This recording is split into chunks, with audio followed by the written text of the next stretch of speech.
92.5. Brooke and Jubal's second date update. I don't know how many times I've been out looking for a new pair of pants at my favorite store, Hot Topic. And after the girl that's working there measures my inseam, she's like, hey, you want to go out? It happens so often. And that's what happened today. In our second date update, Ramona apparently works in the mall, and she met a dude while he was shopping for some pants. I'm guessing it went down exactly how it always goes down when I look for pants. Right, Ramona? Okay, I did not measure his inseam. Okay, whatever. Tell us a little bit about the guy that you want to call today. What's his name? His name is John. John, and your email said that you met him while he was shopping in your store at the mall? Yeah, and he was shopping for pants, but I didn't measure him. Did you hit on him or did he hit on you? I kind of had to hit on him. He's really shy, which I liked, you know. He was like, clearly he had no idea what he was doing. He does not shop for himself. He didn't even know what size he was, so he needed like a lot of help, and that was kind of fun. And I mean, I felt attracted to him right away. But What attracted you to him right away? well, okay, he's really good looking, so there's that. Okay. And I liked the way that he didn't hit on me. I'm so used to guys coming in there, and I must get hit on like 25 times a day in that store. And like, he was really there to buy pants, and I kind of dug it. Like, wait a second. interest in me. You actually just want clothes? That is so weird. Get out of my store. Get out. Yeah, no, I liked him. You sound like you still really like him. Yeah. I kind of really like him. How did you ask him out? I didn't ask him out, you know. I just kept trying to get his attention, so I just kept dropping hints. What kind of hints? Well, you know, like, I would say, oh, no, those aren't good. Why don't you try these? And I would pick the ones on the bottom shelf on purpose, so I would have to bend over to sort through them. I knew it. You know? I knew that every single time a girl bends down to pick up something, she's trying to taunt me and tempt me with her backside. I knew I don't it. know. I think that might be true. If a girl's not trying to taunt you, she'll probably squat. Did he pick up on your signals? He went to check out, and when he was leaving already, I sort of went up to him and I said, oh, I'm glad you got those. And I took the receipt out of the bag and I wrote my number on it. And I said, you know, if you have any problems with the pants, here's my personal number. You can always call me. All right, that's a Nice move. That's a good sign. Nice. Imagine that though, if he calls you and he really does actually just have a problem with the pants. You're all excited when you pick up the phone. You're like, oh my God, it's him. And he's like, yeah, so remember those pants? There's a little fraying on the end. Can I bring them back in? And then knowing me, I'd probably fall for him harder. Yeah, right? Yeah, no Oh my God, he still doesn't like me. So obviously he used the phone number. Did he just call you right away or text you right away and ask you out? Yeah, he texted me like a few hours later, like, do you want to have a drink after work? And I was like, yeah, I'm off in like half hour. Oh my God, you were freaking out, weren't you? I mean, kind of, but I was also kind of happy that it was like right then and I didn't have time to freak out really. It made me feel relaxed that we were going like right away. So did you guys go to the food court then? You work in a mall. Where'd you guys meet up for drinks? No, we did. We left and we went across the way to a restaurant and bar. It was like happy hour coming up. So we sat and we talked for like a half hour until happy hour hit.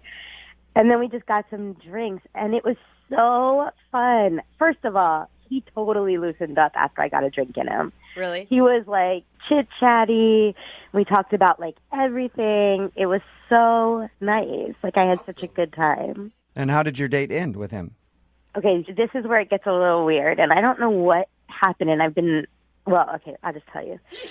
So after about an hour and a half, and we had had a couple drinks, and I really thought we were having fun, he says, so I'm having a really good time, and I hate to do this, but I really got to go because I got to get up early for work in the morning. Okay.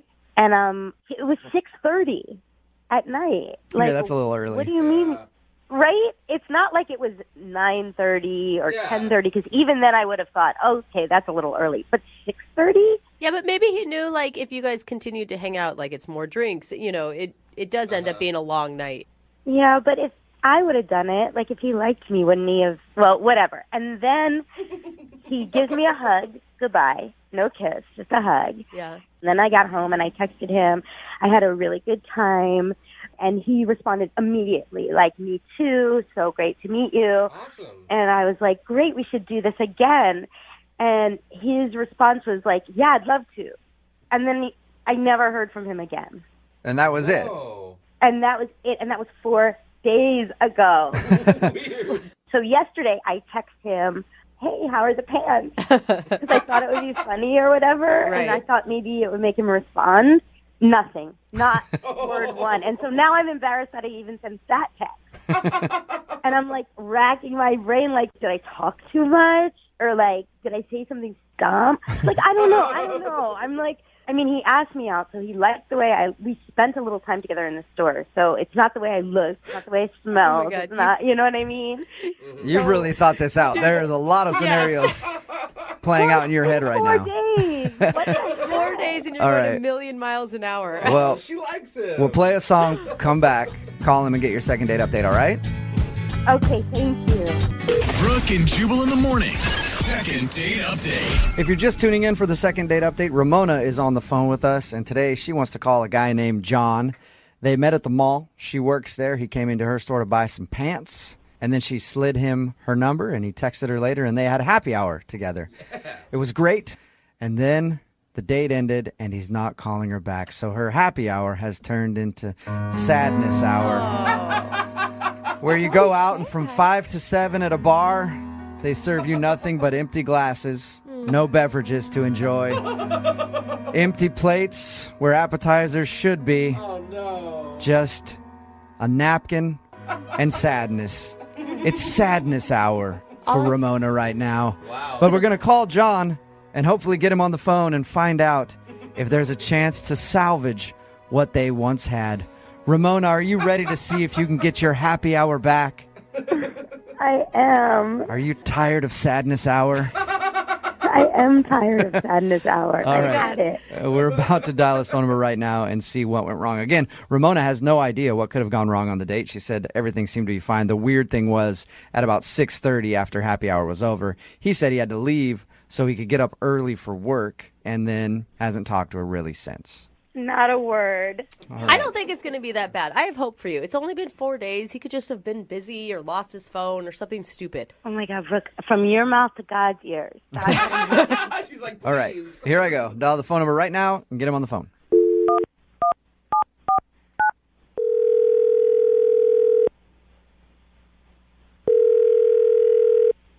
Hello? Hey, can I speak to John, please? Speaking. Who is this? John, how are you? This is Jubal from Brooke and Jubal in the Morning. What?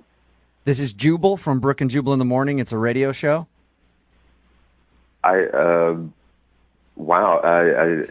Okay. It's nice to meet you. Yeah, nice to meet you too.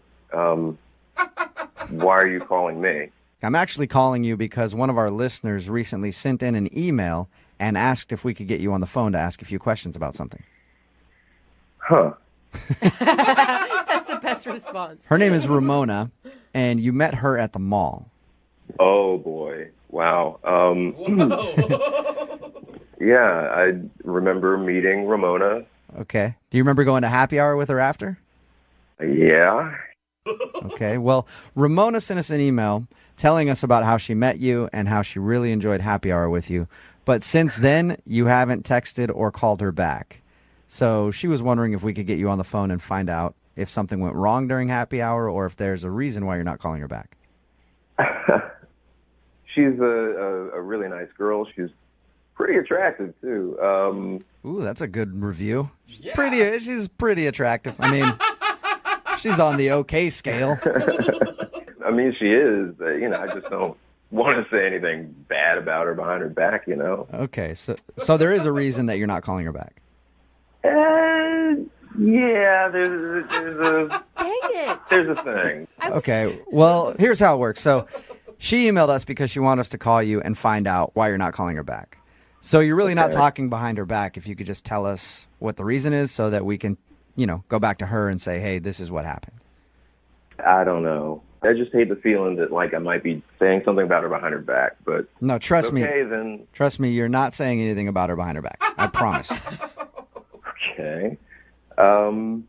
So we're talking, we're having some drinks, we're having a pretty good time, and somewhere in the middle of it, I got this red flag, and it just kind of made me skeptical, and so I kind of just decided against the whole thing. Okay, well, what was the red flag?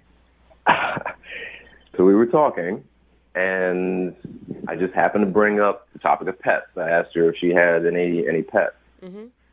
And she says, yeah, she's got a dog named, I think, Chloe. Like, oh, cool, right on. And then she says, yeah, and a son-in-law, Clifton.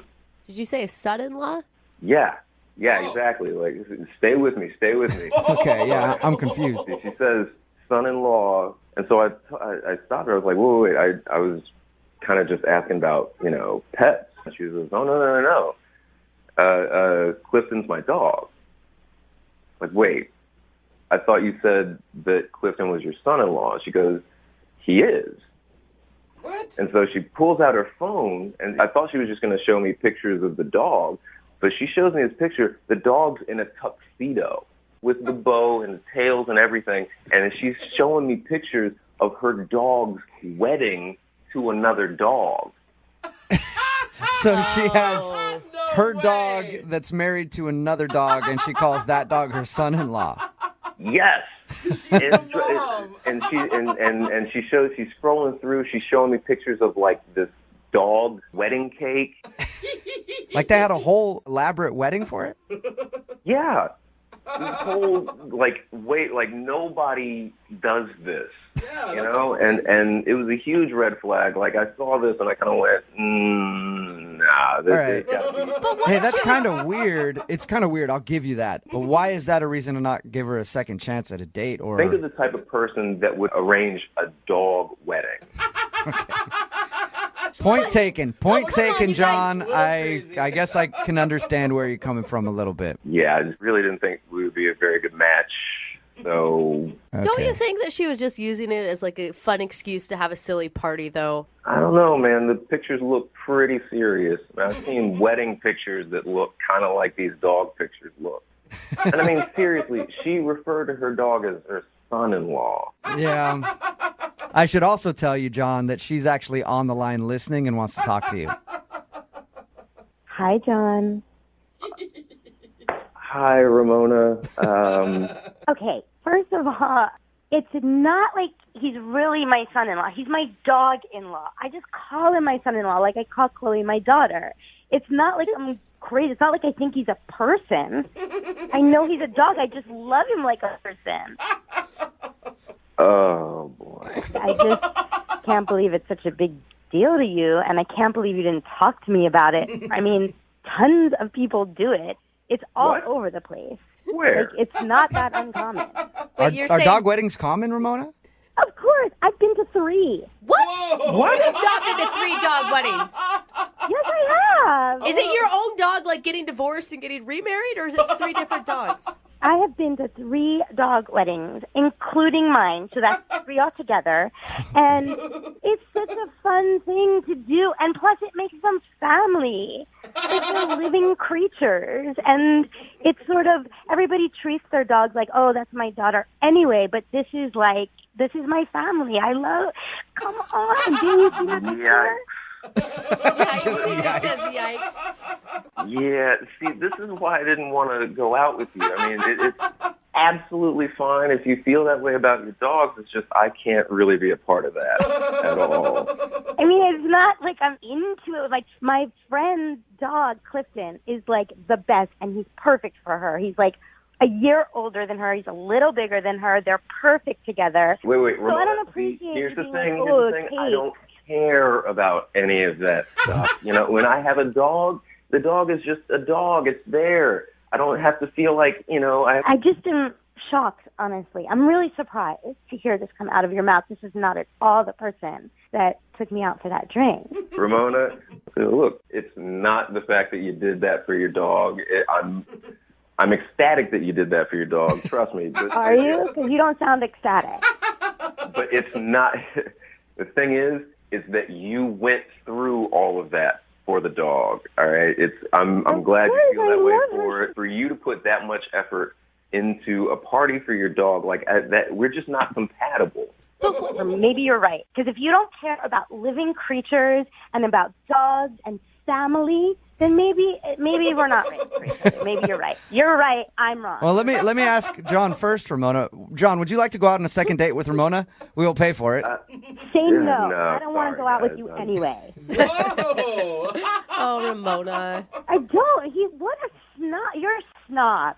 You're going to tell me how I should spend my money and you don't have love in your life? No. I don't want to go out with you I'm anyway. actually weirdly on her side on all of this. Really? Yeah. Thank you. I absolutely love that you do that, Ramona. I really do. I love that you love dogs. I love them too, but I'm just not going to do that.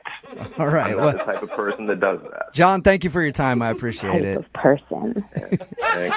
Ramona, thank you for doing the second date update. Oh, sweet girl. I'm sure you'll find somebody else that's as into their dog as you are eventually. Thank you. I do love you guys. I wish that, listen, if there's another fail second date update and you think I'm right for him, set me up with I him. will. I'll hook you up. Hey, and Ramona, in the meantime, a thing that not many people know about me, if there is any infidelity in that dog marriage, I do dog divorces. So hit me up, okay? Brooke and Jubal in the morning. Text in at 78592 that says, that guy's an a-hole. I've been to a lot of dog weddings, and they're really sweet. It's Brooke and Jubal in the morning. Talking, of course, about today's second date update. Yeah. This girl, Ramona, wanted to call a guy named John to see why he wasn't calling her back after they had a date. He wasn't calling her back because during their date, she kept showing him pictures of her dog and the wedding that she had for it, and referring to the other dog as her son-in-law. Yeah.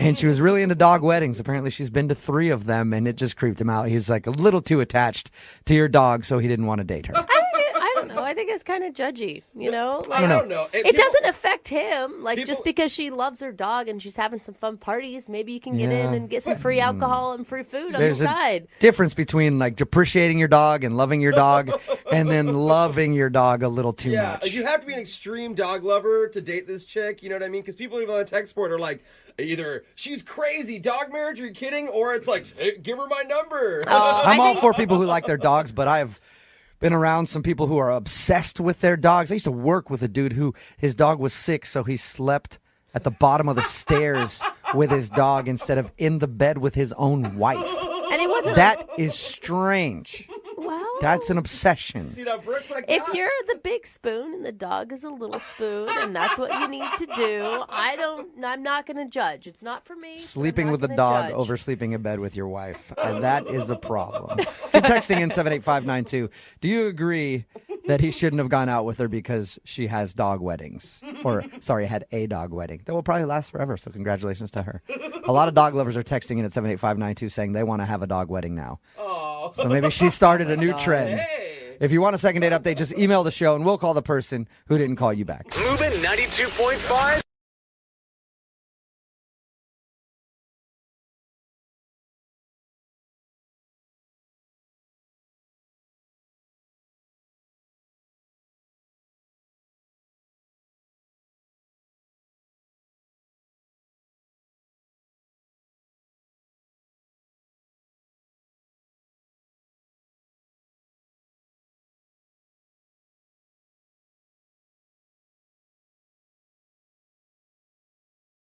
Moving 92.5. Brooke and Jubal's second date update. It's always comforting when you ask somebody out on a date and then they laugh at you and never speak to you again. That's awful. And that's what happened to Kelly, who's on the phone today to do a second date update. She met a guy, asked him out, he laughed at her, and then has not called her back or texted her ever since. Kelly, how you doing? I've been better.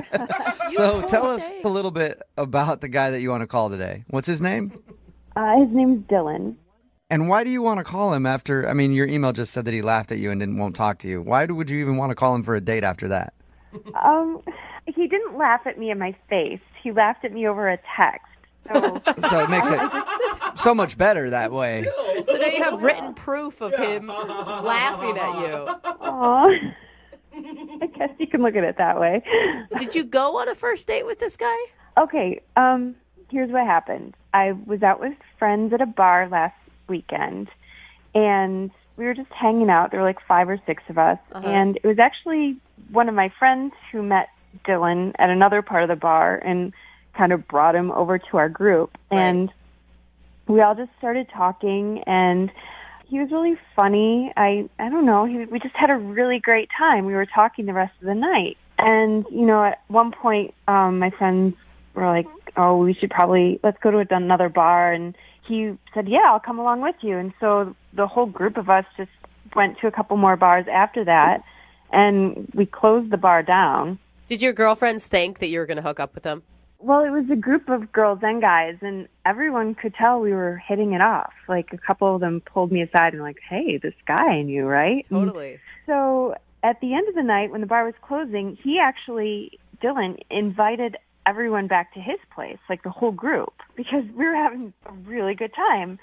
And of course, I'm into him at this point, and so I'm the first to say, yeah, let's do it. Absolutely. You just jump into his arms right there. Yeah. Take me back to your place, stallion. I was a little cooler than that, I hope. Oh, okay. But unfortunately, the rest of my friends were either tired or had something the next morning, so absolutely no one else said yes to the invite. Really? So everybody killed your game. Everybody threw salt in your game that night. Yeah. Why couldn't one of your friends have stepped up and been like, yeah, I'll go with you and hang out on the couch while you guys do whatever? Yeah, take one for the team, people. But not one of them stepped up to the plate. So at that point, I thought, oh, maybe he'll say, oh, well, I guess it's just you and me. We'll watch a movie or whatever. He kind of started to backpedal and said, oh, well, then another time. We'll do it another time. Okay.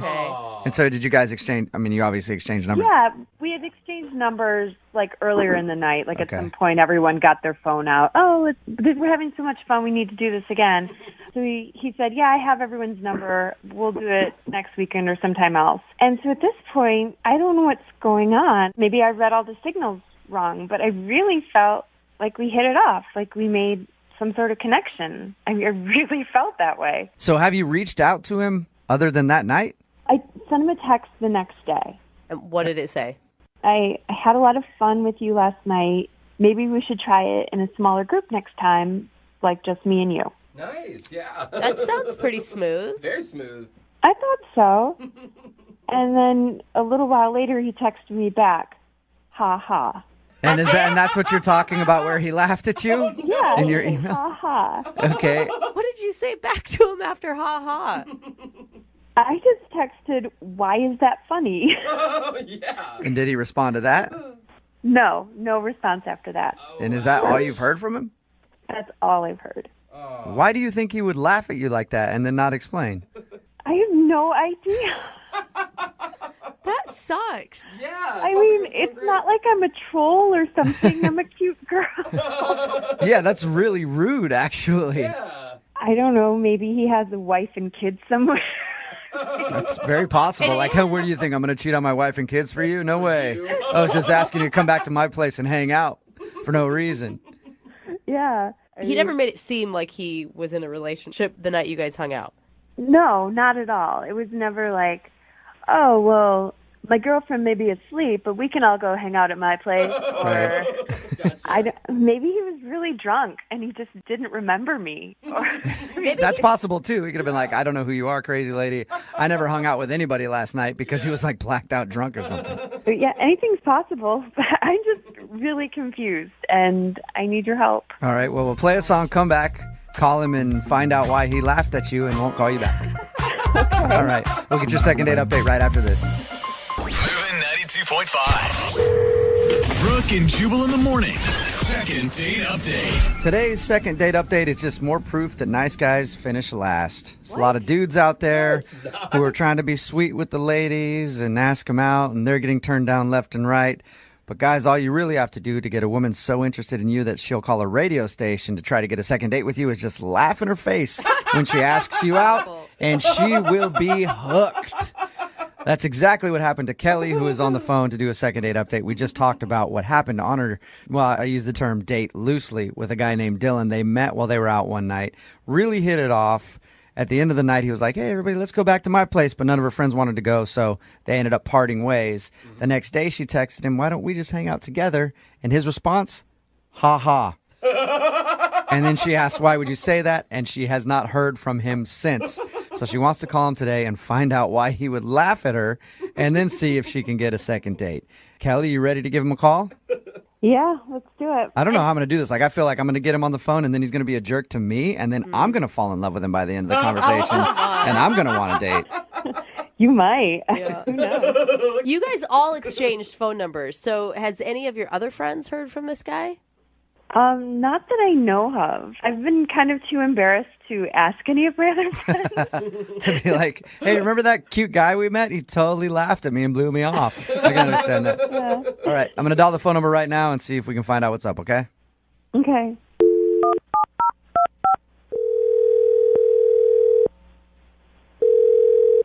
Hello, Hey, can I speak to Dylan, please? this is him. Dylan, how you doing? This is Jubal from Brooke and Jubal in the morning. I think you might have the wrong number. Oh, I don't think I have the wrong number. Your name's Dylan, right? Yeah, this is Dylan, but I don't know Jubal. No, that's fine. You're not supposed to know me. I don't understand. This is Jubal from Brooke and Jubal in the morning. It's a morning radio show, and I'm calling you because one of our listeners recently sent us an email about you. Her name is Kelly, and you recently hung out with her. Kelly, Let me refresh your memory. You were out at a club a little while ago. You guys hung out for a while, had a good time. Then she texted the next day asking if you wanted to hang out solo with her, and all you sent back was ha ha. Ouch. And laughed at her. Oh, don't keep laughing. oh, that Kelly. I remember her. Okay, so you do remember. Well, yeah, Yeah, sure. All right, well, Kelly emailed us because she felt like there was some sort of a romantic connection there between you two, but is wondering why you would just laugh at her and then blow her off. Wow. That really couldn't be further from the truth. Ouch. Really? That sucks. I mean, we had things in common that we were talking about. I mean, she was nice to talk to. She was fun. All right. Well, why would you laugh at her when she asked you out on a date? That seems kind of rude a little bit, don't you think? Well, no, she was joking, obviously. I mean, what would I go on a date with Kelly? I don't know, because maybe you thought she was cute and funny and fun to hang out with. I mean, you're nice to a straight girl, and they just can't figure it out. Nice to a straight girl? Is that what you said? Great. Oh. Yeah, You're not straight, are you? obviously. I figured she figured that out. We'd hung out the whole night with her and her friends. Okay. We even talked about her cute friend, the blonde guy, and I kept asking her about him. And then So, I just figured she knew and was joking around with me.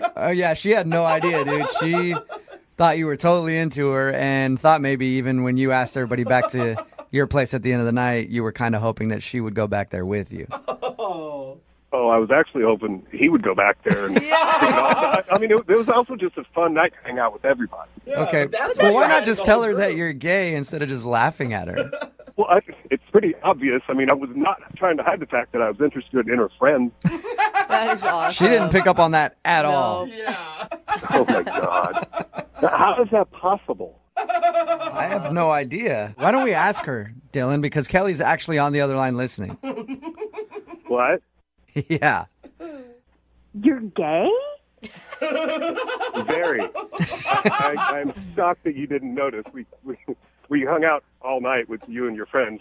But you're gay?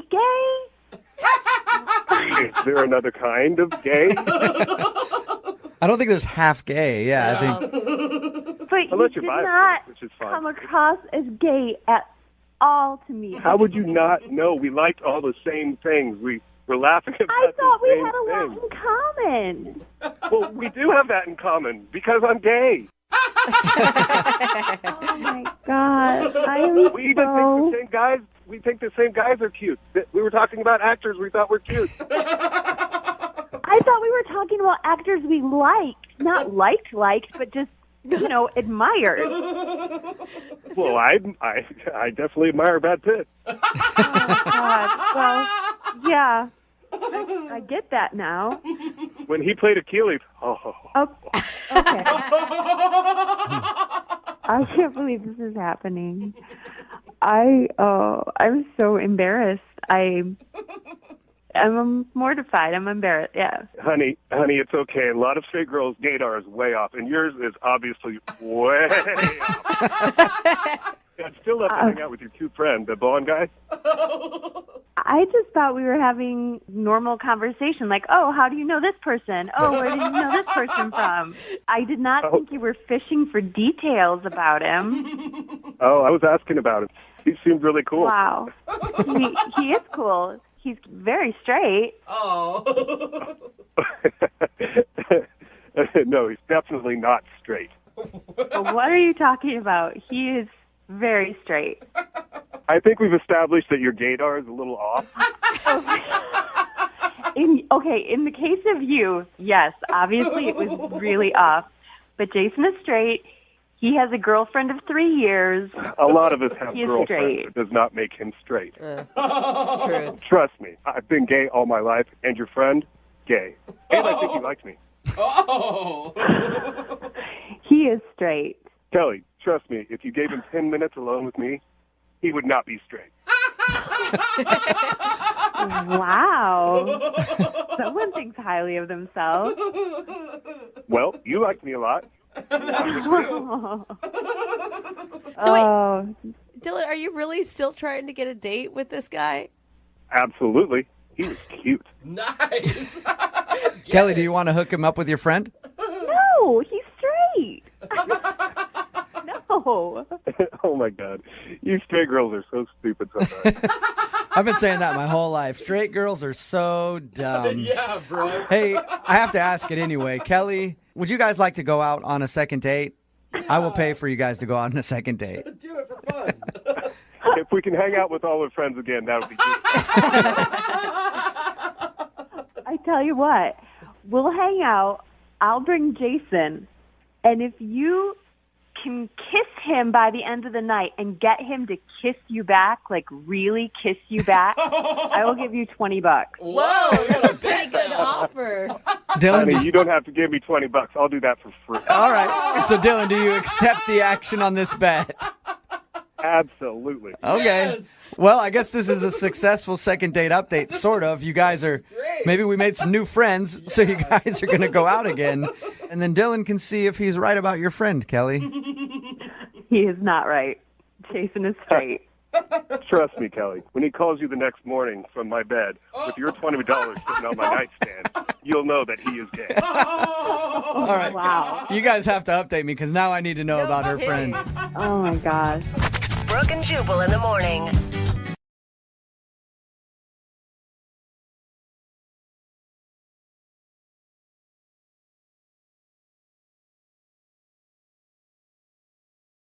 Moving 92.5. Brooke and Jubal's second date update. Casey, the girl that we're doing the second date update with today, got caught up in the oldest trick in the book. What's that? The old tour guide trick. What is the old tour You guys guide all trick? know about that one, right? No, I think Yeah, we all know. What?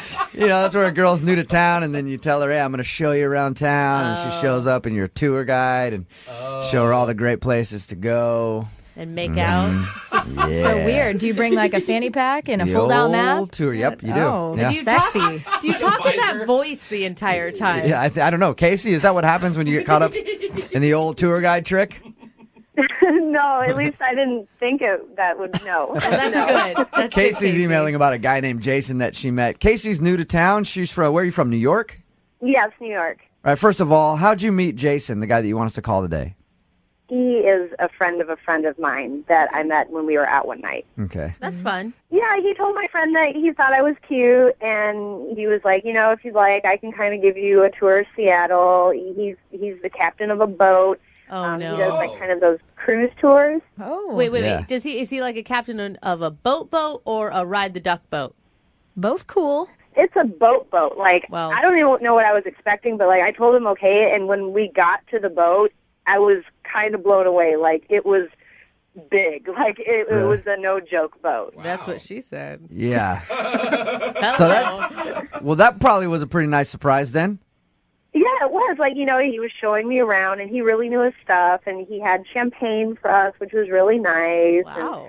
And we were just, like, having a good time. Like, I thought he was really cute. He has, like, the best eyes that I've ever seen. And you thought he may be rich because he has a huge boat. Well, it wasn't his boat. He was just the captain of it, but, like, it was still a really impressive boat. Like, it was definitely a big show-stopping boat. When we call him, we're going to find out that he actually stole the boat that night. Has been arrested. Now, meeting him, that's not the best part of your email. For me, the best part of your email is what happened toward the end of the date on the boat. Yeah, so I don't usually get sick on boats or anything, but I don't know if it was the waves or the champagne or a combination or what, but, like, I had felt it kind of, like, creeping up, and at the end, I did throw up overboard. No. Did he think that you were drunk, or did he think that you were seasick? I don't know. I wasn't drunk. I don't know if it was just, like, a weird combination, and I was so embarrassed, though. Like, and he saw that I was sick overboard. So, like, there was nothing I could do at that point. Like, he had seen it. I was sick. I think normally that's a good sign. No, on dates that I go out with. It means that they've drank just enough. So what did he do when you puked? Basically, you know, we got back to the dock, and, like, I didn't want to give him a kiss. And vomit mouth. So I just gave him a hug, and I just said again, like, I'm really sorry. I really had a great time. And he was like, no, it's fine. He said he would call, and that was last I heard. And so have you tried to get a hold of him?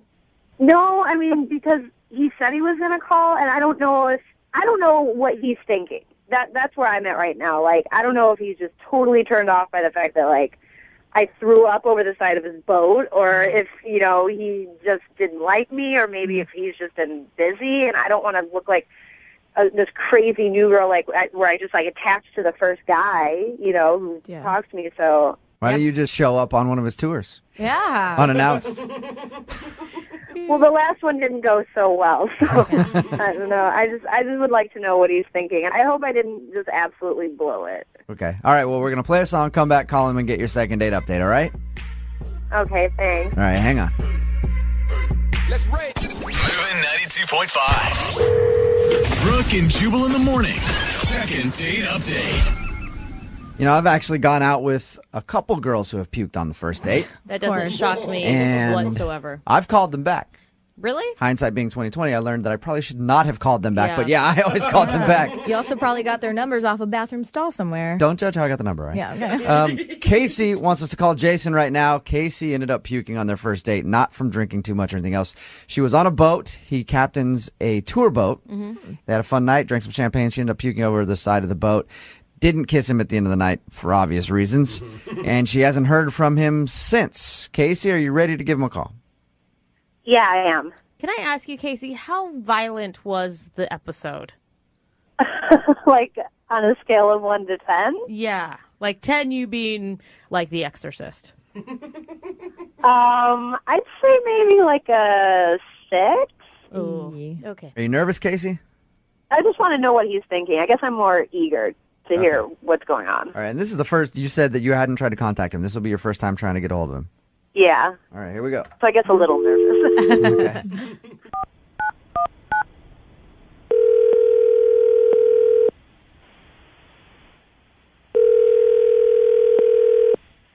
Hello. Hey, can I speak to Jason, please?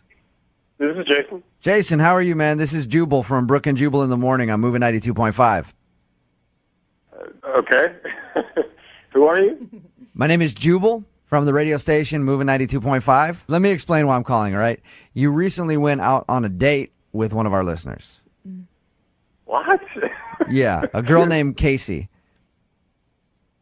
She works for the radio? No. She listens to our show. She's wondering why you haven't talked to her after your date. Okay. That's like some private information, though, isn't it? Not really. She didn't tell us anything private. She just said that, you know, she's from out of town. She met you through a friend. You said you'd take her on a tour. She showed up to your big boat. Okay, so this is not any kind of setup. No, Casey just really liked going out with you and wants to maybe go out again, but she thinks that you have blown her off. Is that true? Look, she's a cool girl. I liked her, but honestly, something happened on the date that made me change my mind. You're not talking about when she threw up, right? No, that's that happens. Not everybody takes their Dramamine, so. Well, what wouldn't you do on a first date then that she did? I mean, it was a little classless, I guess you could say. So I was basically. She said she needed to excuse herself for a minute. I didn't know if she was going to be sick again or whatnot, and I noticed she'd been gone for a little bit, and so I just kind of went to go check on her. I went around.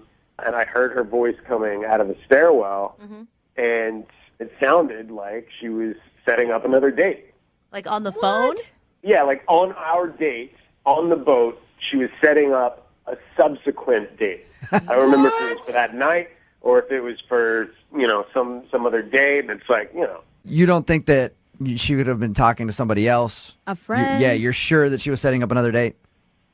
Yeah, I'm pretty positive. I mean, I can't remember verbatim what exactly was said, but I know. Hey, Jason, I know exactly how we can figure it out. Oh no! What if we just ask Casey? Casey is actually on the other line, Jason. Oh, and just heard what you said. Casey, is that true? I was being set up. I told you. Hey, Jason, I never denied that you were being. I said yes, we are setting you up. I told you that. Casey, were you setting up another date while you were out with Jason? I can't believe that's the reason that Jason didn't even call. I mean, it was another guy who I had just met, and I don't know that many people. It was just someone who wanted to hang out. I took the call. It was a super short call. Oh. It was like I was on the phone for like a minute, maybe. You took the call? Oh, my God. But you're out with another dude, like even if it's a first date, Casey. Let it go to voicemail.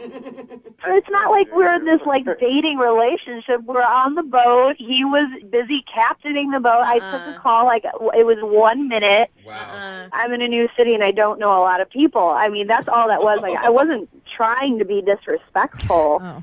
Casey, if you were out on a date with Jason and he goes around the corner to excuse himself for a second and then you hear him giggling on the phone with another girl trying to set up a date, you wouldn't be offended?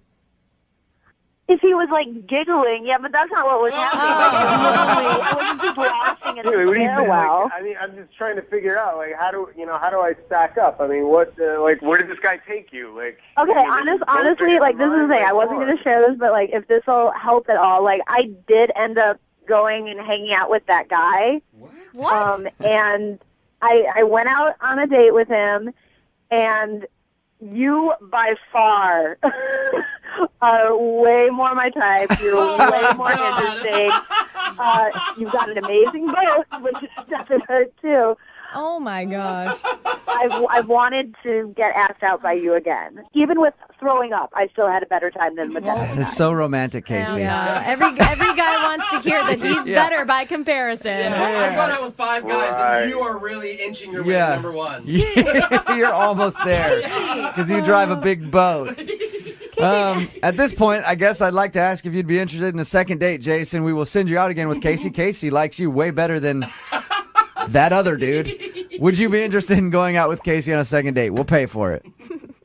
Let me ask you this, Casey. Can you be honest? I mean, because you were, like, all you had to be was honest. And just, I'm not saying 100% I would have understood, but I guess going forward, can you just be straight with me and with everything?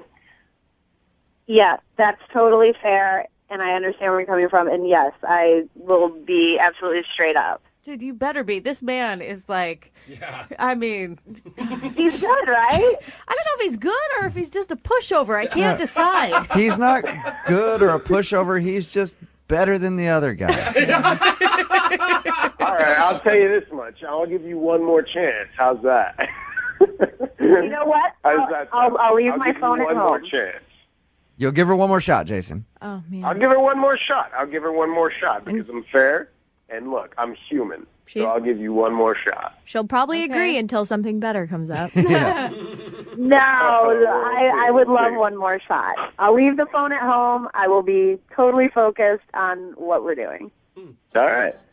Okay. Sounds good. Congratulations. Wow. Casey, you got your second date. I'm excited. I bet you are. Brooke and Jubal in the morning.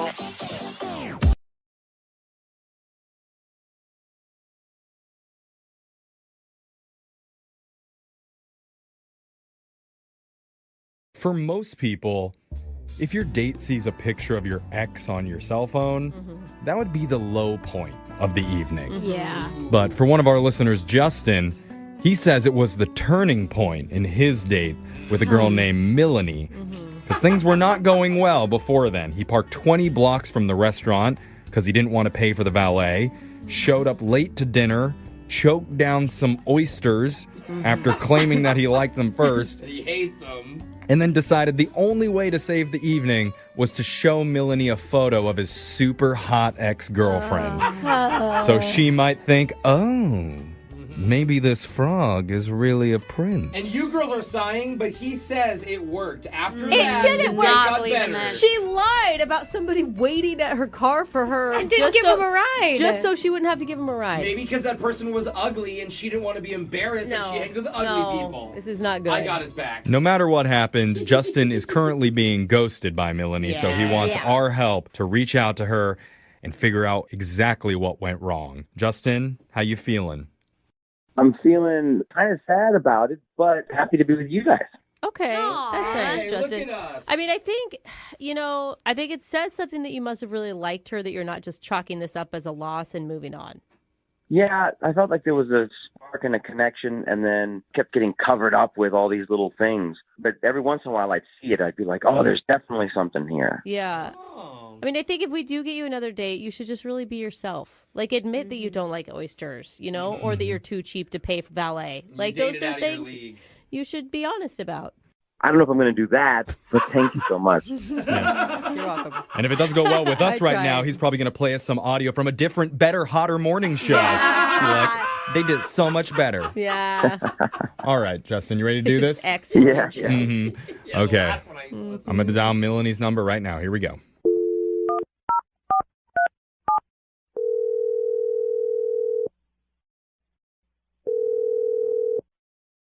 Hello? Hi, is this Melanie? Yes, who's this? My name's Jeffrey from the radio show Brooke and Jeffrey in the Morning. The whole morning show is here. Hi, Melanie. That's Brooke. That's Jose. Alexis is here too. I'm sorry, who is this? Radio? Yeah. What? We're a morning show called Brooke and Jeffrey in the Morning. We're doing something called a second date right now. Have you ever heard of that before? No. And there? That's a no. Yeah. Well, what that is where if you go out on a date with someone and afterwards, if they're not calling you back, you can email our show and we'll reach out to your date for you to try and figure out the reason why. That sounds so dumb. Yeah. It is pretty dumb. But sometimes I will say, sometimes it works and we make a connection between two people and, blossom a relationship out of it. Yeah, and there's a guy who really wants to blossom with you, and his name is Justin.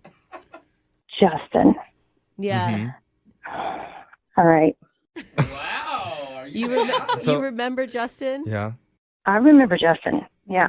Okay. Seem annoyed. Yeah. I mean, he says that he had a really great time with you. He knows the date didn't go perfectly, but he thought there was a spark there, and he's hoping to see you again. You know how there's some dates that are good, and then there's some dates that are just not so good, Mm-hmm. Yeah. He's the absolute worst. Oh. Okay. On a scale of 1 to 10, he's a 0.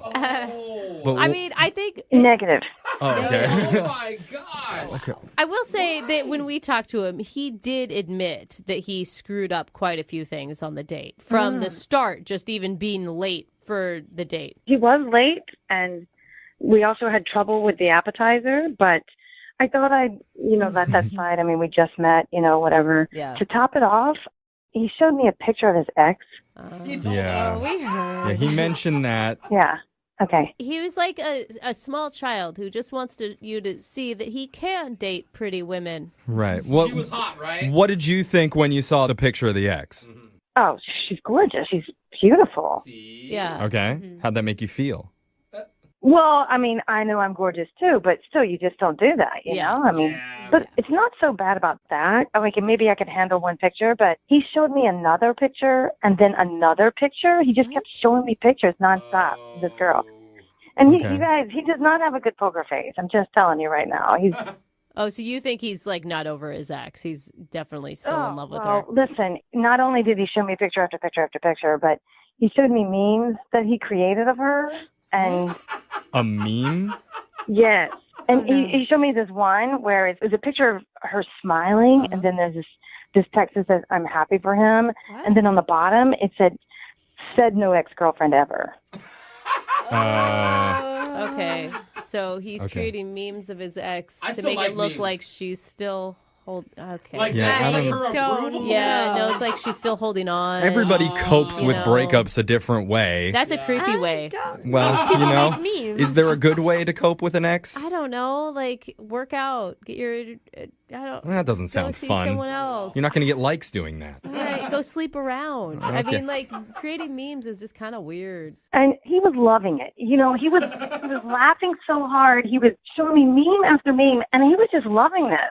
Okay. Oh, there was lots of memes of his ex-girlfriend. Oh, yeah, I saw enough, that's for sure. Okay. Yeah. So what are you thinking as he's scrolling through the memes and laughing?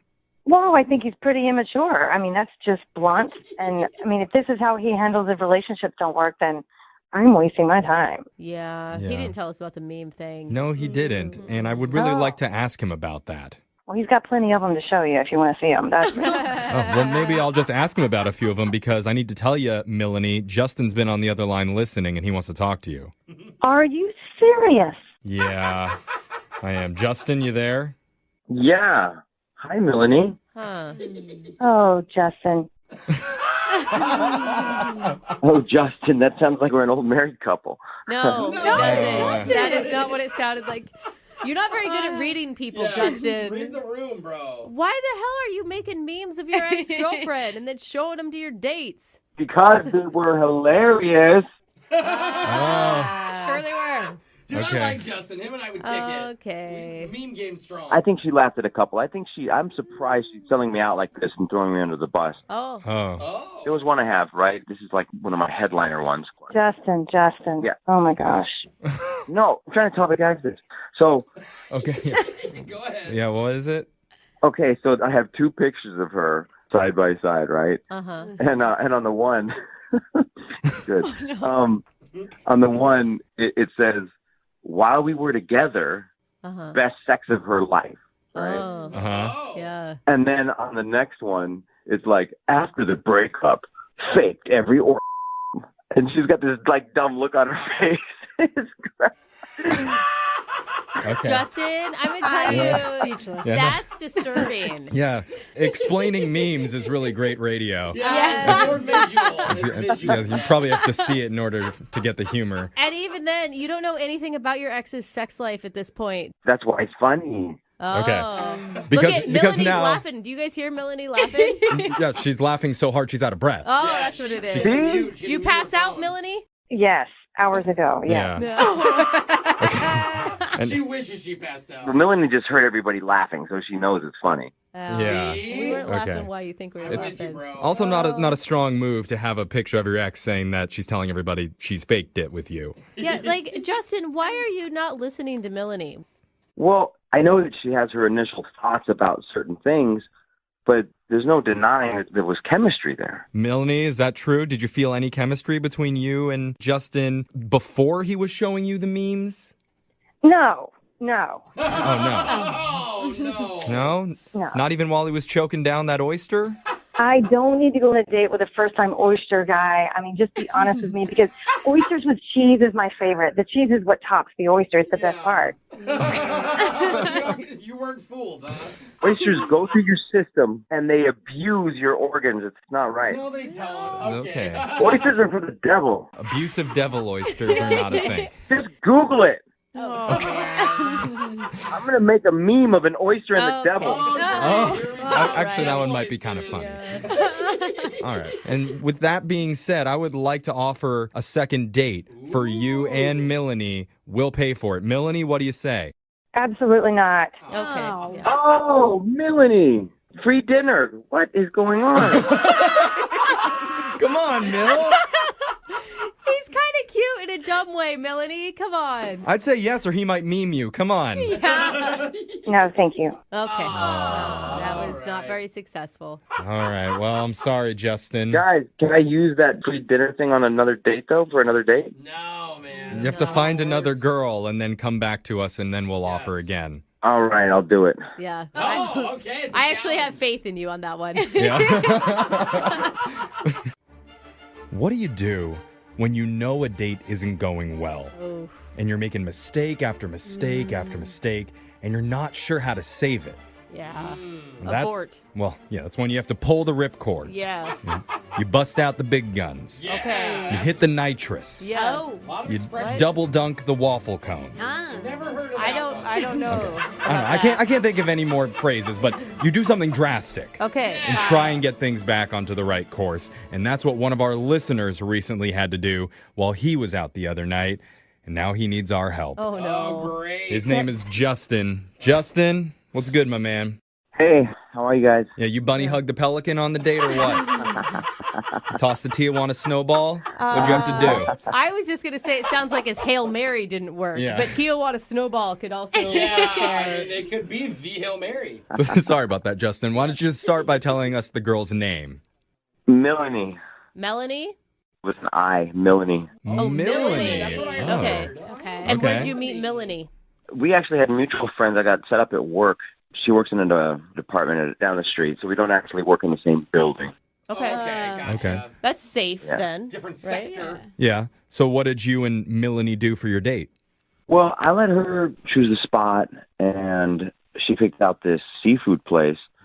So I drove there, and I get up there, and the valet is $20. The valet? Ooh, that's a Yeah, nice place. Yeah, Dang. $20 valet. I just parked that myself. Yeah. We're walking. Melanie, you get out. Yeah. I'll meet you inside. Right? Is that cool to do, or did you actually valet it? She actually drove her own car there. You know, we decided to meet up there. Okay, you went okay. separately. So you did walk. That's nice. Okay. Yeah. Well, we don't know. Did you walk? Well, I took forever to find a spot, so I finally did find a spot. It's like 20 blocks away. Oh. I walked, and yeah, it was kind of a bad choice. That was my first big blunder. Yeah. Wait, why was it a bad choice? Did it make you late or something? Super late. Oh, that's the worst. Well, super late for, a first date. Like, Yeah. it was only like maybe 10, 15 minutes. That's not a good look to show up that late. Yeah, but I saved like some money there though, so that was a good look. Yeah. I mean, what was it like when you walked in? You're 10 minutes late. You're probably feeling a little, I don't know, anxious about that. What was your first interaction with Melanie like?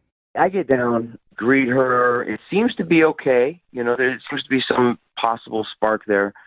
And then she's asking me about Oyster Rockefeller. Oh, I love Oyster Rockefeller. Which one is that? I don't do that's oysters. That's when they put the cheese on the top and then they bake it. Oh. So Yeah. the cheese melts and Okay. it coats the oyster. I can get behind that It's kind the of fancy oyster. stuff. It's All very right. fancy. Yeah, I think it's disgusting. I ate the first one. I was like, oh, and then Did you make that sound at the table? I was covering it up because she's like, oh, I love this. And I'm like, yeah, this is great. Yeah. Hey, man, but good on you for trying new things on a first date. That's awesome. That's what first dates are for. I'm sure she appreciated that. Sure. I don't know if she appreciated it or not because I kind of told her that I had had it before. Oh, yeah. Oh, no. Good flex. Lie about food you've tried. That you hate. That'll get her.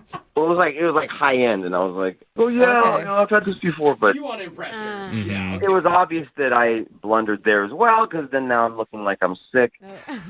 I was like, I'm gonna save this thing. I'm gonna throw that Hail Mary out. Oh, no. So I decided to show her a photo of my ex. What? Wait. That's Did you say not what I what? thought was happening. Do you say I'm going to save the date by showing a photo of my ex? Yeah, because my ex is really, really hot. Stop it. Oh, okay. Well, so she knows what kind of caliber of girl that I usually can get because she's looking at me like I'm this idiot. And I'm like, you know what? We were talking about different dinners, and I mentioned the ex, and I was like, oh, yeah, we went to this one spot. Wait, let me see if I have it in my phone. And then I was like, oh, there she is right here. I wonder why you're not getting a call back. Yeah, man. I don't know if that's the strongest You move. guys don't get it. I was getting the vibe. I'm not getting a call back, so I just went for it. Oh, so you're already in the loss. Okay. So you're thinking, Okay. I show her that I dated this gorgeous woman before, then she'll feel like, ooh, what am I missing out on? Yes, exactly. That is Like, a terrible idea. How did that end for you? How did that work out, huh? Well, he's here. it seemed to loosen everything up, to be honest with you, because we started laughing a little bit, and it seemed like we were having a good time all of a sudden. Hey, there you go. Okay. So see, Brooke, wrong about dating once again. I'm not. Yeah. I still think that showing an ex picture, not a good move. Yeah. It seemed to work. I had a couple of tight ends in the end zone, 2 wide receivers, they jumped up. No, get away. Probably didn't. What sports analogy are you going to? Just stop with the analogies. How did it end? So I felt I kind of saved it. So we get to the end of the date. We're going outside. I remember, oh, crap, my car is like 20 blocks away. Oh, yeah. You know, we're like, oh, I had a good time. You know, we should do it again. And I go, hey, do you mind if I get a ride to my car? What? Ooh. Well, she valeted. Yeah. She valeted. So her car's pulling up, and I'm like, hey, do you mind if I get a ride to my car? Because I parked like 20 blocks away. And she said she had a friend waiting by her car, actually. What? She said no? She turned you A down? friend is waiting by the car that she valeted? Yeah, that's why I was like, I thought you valeted. And she's like, oh, no, I was just coming out this way. I have a friend waiting by my car. And I was like, is she lying? Yeah. Yeah, she's like, it's my ex-boyfriend. Do you want to see him? Since you showed pictures of your ex, I just had him show up. So I felt like I escaped some of the hurdles, and I did pretty good. It doesn't sound like it. I'm going to be honest. I don't know. I think you had a couple of good throws if we're going to sports analogy, but I don't think you won the game. Yeah, it sounds like you had a few fumbles, if anything. There you go. That's a better one. I think he got sacked, and not in a good way. Okay. Yeah. I think we get the point. The date wasn't perfect, but we might have a chance to save this. Hail Mary time. Okay, let's play a song. Wow. See, he likes the sports. We'll play a song. We'll come back. We'll call Melanie for you, and we'll try and get you your second date, okay? Awesome. Thank you, guys. All right, hold on.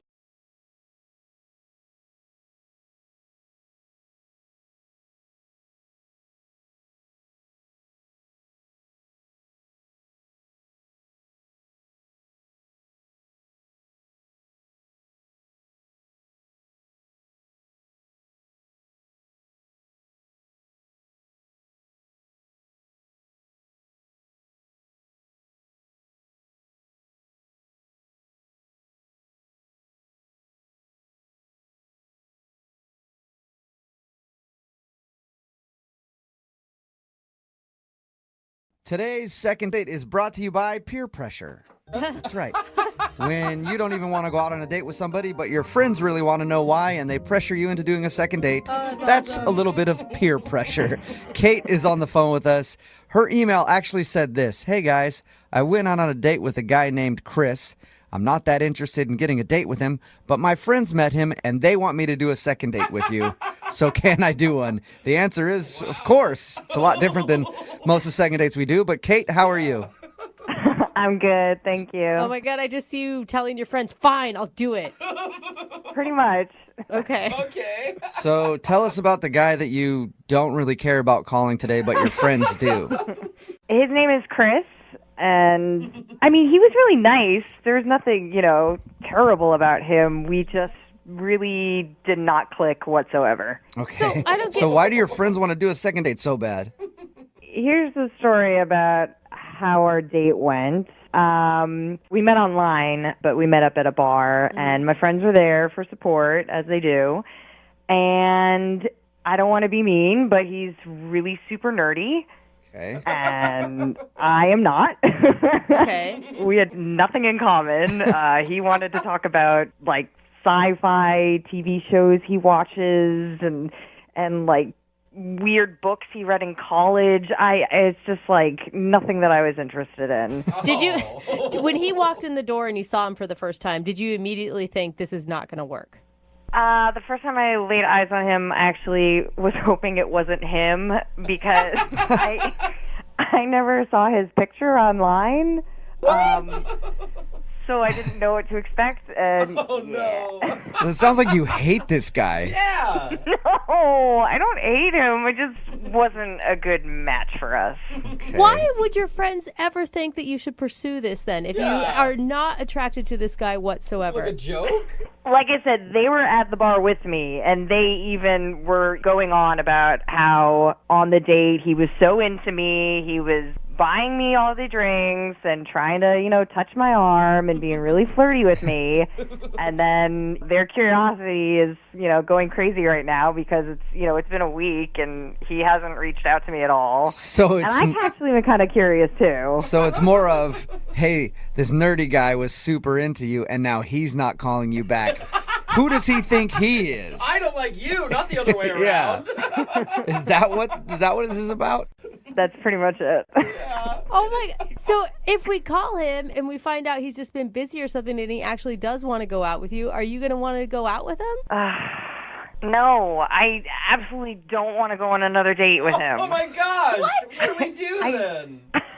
I just want to know why he didn't call me back.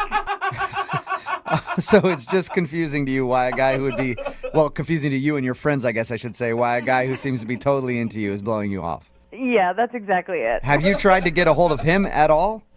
No. Oh, gosh, no. Why would you? Oh my God, I feel like you should leave this person alone. You're like picking on him at this point. I already feel bad for it. Don't feel bad for him. He's the one not calling me back. Yeah. Who does that? Let me ask you a question. When you meet up with dudes and you go out on dates, do they always get back to you? I mean, yeah, they do. I mean, I'm a good catch. Okay. But maybe, what if this guy's just not an idiot and it was very clear that you weren't interested in him, so he's not wasting his time on you?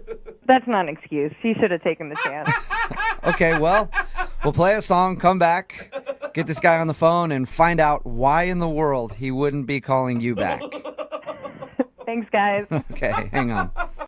The best way I can describe the second date today is this. Imagine you go for a job interview and you're really super qualified, like overqualified for the job. Like you shouldn't even really be interviewing for it. Like they'd be a fool not to hire you.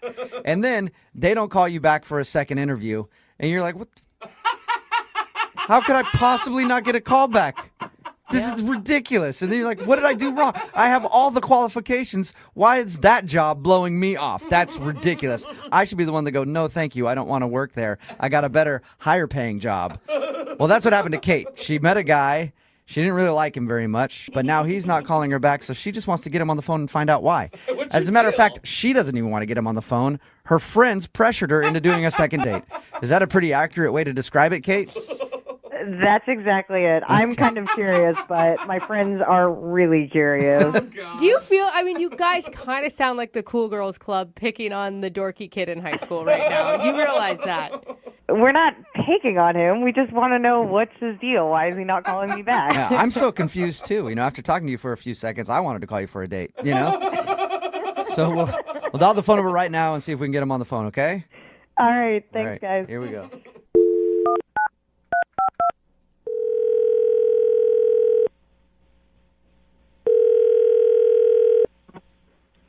Hello? Hi, I'm looking for Chris. Yeah, this is him. Hey, Chris, how are you? This is Jubal from Brooke and Jubal in the Morning. What? This is Jubal from Brooke and Jubal in the Morning. It's a radio show. Okay. Hi. Hi. I'm sorry, why are you calling me? I'm calling you because we recently got an email from one of our listeners. They asked if we could get a hold of you. Why would someone email you about me? Because I guess you're a pretty fabulous dude and they'd love to see you again. Are you guys messing with me? What is this? No. One of our listeners sent us an email and asked to get a hold of you because you guys went out on a date and then you didn't call her after the date. So she's wondering why, like if she did something wrong. I mean, the only date I've been on in the past month was with this girl named Kate. Is that what you're talking about? Maybe. Well, is it or isn't it? It is, actually. Yeah, Kate wanted us to get a hold of you. Wait, are you serious? I am 100% serious. Kate emailed us and is wondering why you haven't called her after you guys met up. That's awesome. Okay. Awesome in a good way or awesome in like a, No, that's it's a great awesome. way. Okay. No, that was, I got to tell you, hands down, that was definitely the best date I've ever had. Really? What? Oh, no. Yeah. The best date you've ever had, but you haven't called her. So usually I follow that up by calling the person or texting them and asking them out again. Why haven't you done that? No, I did. I sent her a message on OkCupid. Oh, you did? On the dating website. Yeah. Okay. She had just opened the email. She'd know that I was working on something, Okay, so is that what you want me to tell her then? You're busy with work and you'll get back to her when? Well, as soon as I'm finished. I think it's going to take a few more days. I'm not sure. I mean, I would rather talk to her myself, but... So you just like, you're working all night long because your job is that demanding or something? No, it's not. I just think that I want to finish something, that's a really nice gesture before I reach out to her. A nice gesture? What do you mean? Like some pics? Like a photo shoot or something? It takes Yeah. all day, multiple days to get one of those right. What kind of gesture are you talking about? I'm talking, this is going to sound corny. I've been writing a short story about our date. You've been what? Wait, what did you say? I've been writing a short story about our date. A short story? That you're going to have her read or you're going to try to publish? No, I just really want to, get it out of my heart, and show her what I really feel. Is it a book or? No, it's a short story. It might be a short film. I might write it into a screenplay one day. What's it about? Wow. It's about our first date. What was so great about your first date that it inspired you to write a story? Well, if you don't mind, I can just tell you a little bit about it right now, like the rundown of the plot. Sure. Okay. Yeah, okay. So, it's about, obviously, boy meets girl, against all odds sort of love story. On one side, you've got, this guy, he's a college-educated, driven, he's funny. People like him, he's charismatic. And that's the you character, obviously. Obviously, that's me. Okay. Oh, all right. And on the other side, you have the girl, this beautiful, beautiful mess, that's... Beautiful mess? Oh, no. She just kind of looks like, if I'm going to be honest, like she's been around the block. Okay. What does that even mean? How does a woman look like that? It's against all odds, It's like two sides of the track. It's like two opposite faces of a coin. Right. How much more different can someone be? So you're saying that you are a very successful, smart man, and she's just a mess who's been around. She sounds like a hooker from the way you're describing her. A beautiful hooker. Like it's Pretty Woman all over again. I mean, I guess it does have, shades of Pretty Woman, but the good parts only. But, I do have a title, a working title. Really? What is it? Dirty Girl. Dirty Girl. And this is the romantic gesture that you've been planning on giving her. Yes, absolutely. Do you think that calling her basically just a wreck and comparing her to a prostitute like in Pretty Woman and calling it Dirty Girl is going to be a good thing? Okay, I didn't say Pretty Woman. You guys said Pretty Woman, all right? I said shades of Pretty Woman. Got it. And she's not a prostitute. She's a girl that's lost her way. A guy comes into her life and, he saves her.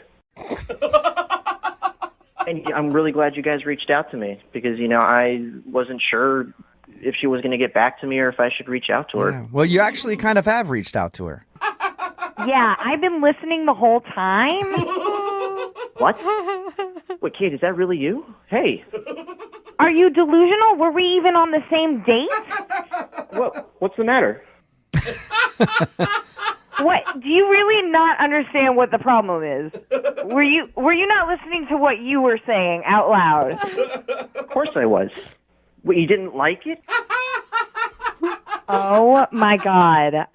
You really thought that I would like what you wrote? Yeah. Has anyone ever written a romantic novel for you before? Not one where I end up being a prostitute, a dumb prostitute, and the guy is some college I never educated said dumb smartass. prostitute. I never said dumb prostitute. That is true. We made the prostitute comparison with Pretty Woman, but that's what it kind of sounded like to us. Thank you. I am just shocked that this is happening. I am so out of your league, by the way. I hope you understand that. Yeah, of course you are, and that's why the story's beautiful. Oh, my God. And I'm sure you've been with plenty of men, and you know what? I'm okay with that. I'm totally cool with that. You're not helping your case, Chris. Oh, my God. Kate, you've got to see at some point, I mean, he is a romantic at heart. He's a little naive and doesn't exactly know how to talk to women, but it's a little sweet. I am just so offended right now. I don't know what to do. No one has ever talked to me like that before. No one has ever said those things to me before. I think what you have to do is go out on another date with him. Chris, would you like a second date with Kate? We will pay for it. Yeah, absolutely.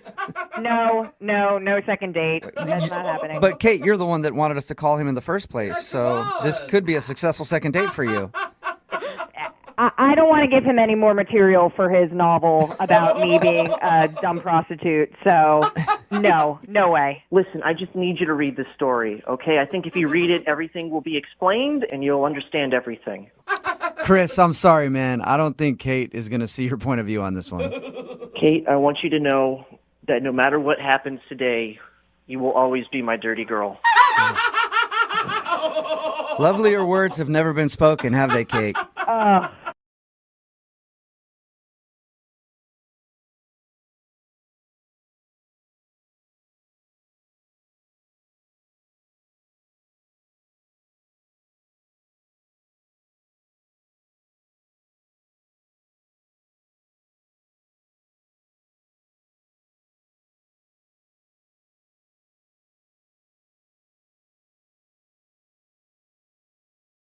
Hello, everybody, and welcome back to Second Date Field.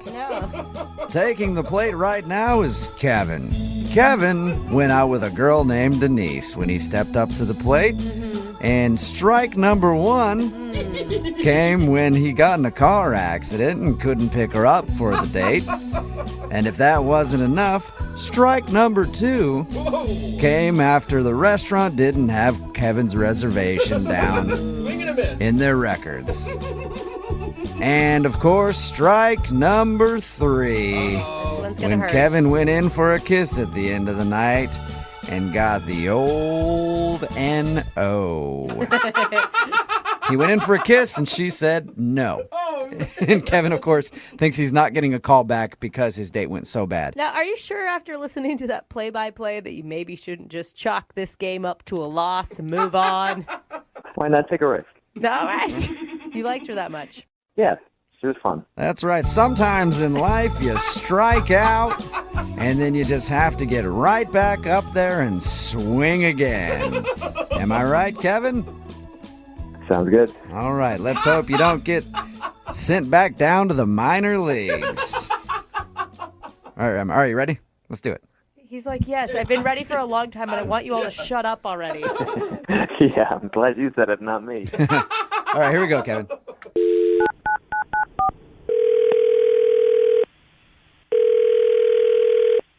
Hello?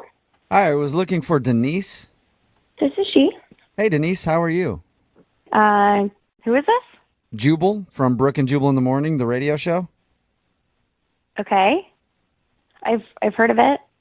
Sweet. Awesome. We're taking a survey today. Mm-hmm. Cool, we'll check that down. Any idea why I'm calling you? No. You recently went out with a guy named Kevin. How would you know that? I know that because Kevin actually emailed us and told us a little bit about your date. What? And then asked if we could call you to find out why you don't want to go out with him again. Really? He wrote into you guys. Yeah, he emailed us. It's a segment we do on our show. We do it all the time. It's called A Second Date. There are a lot of reasons why I don't want to go out with him again. Really? A lot of reasons? I want to hear at least a couple. Let's start with the beginning. He said that he thought you might not be calling him back because his car was like in the shop and you had to come pick him up. Yeah, I mean, it worked out. Like, I have a car. It was fine. I understand when people get in, like, accidents. Like, obviously, he didn't plan for that. Yeah. Hopefully, it's not, like, a thing that happens all the time, because then that's, like, a whole nother issue. Right. But what else did he tell you about the date? He said that you guys had dinner, shared dessert, and then you drove him back to his place. Yeah. And he tried to get a kiss, and you were just like, nope. No way. No way. See, and I thought that was mixed signals because you ordered dessert, which usually indicates you're having a good time and you want it to last longer. No, I just like dessert.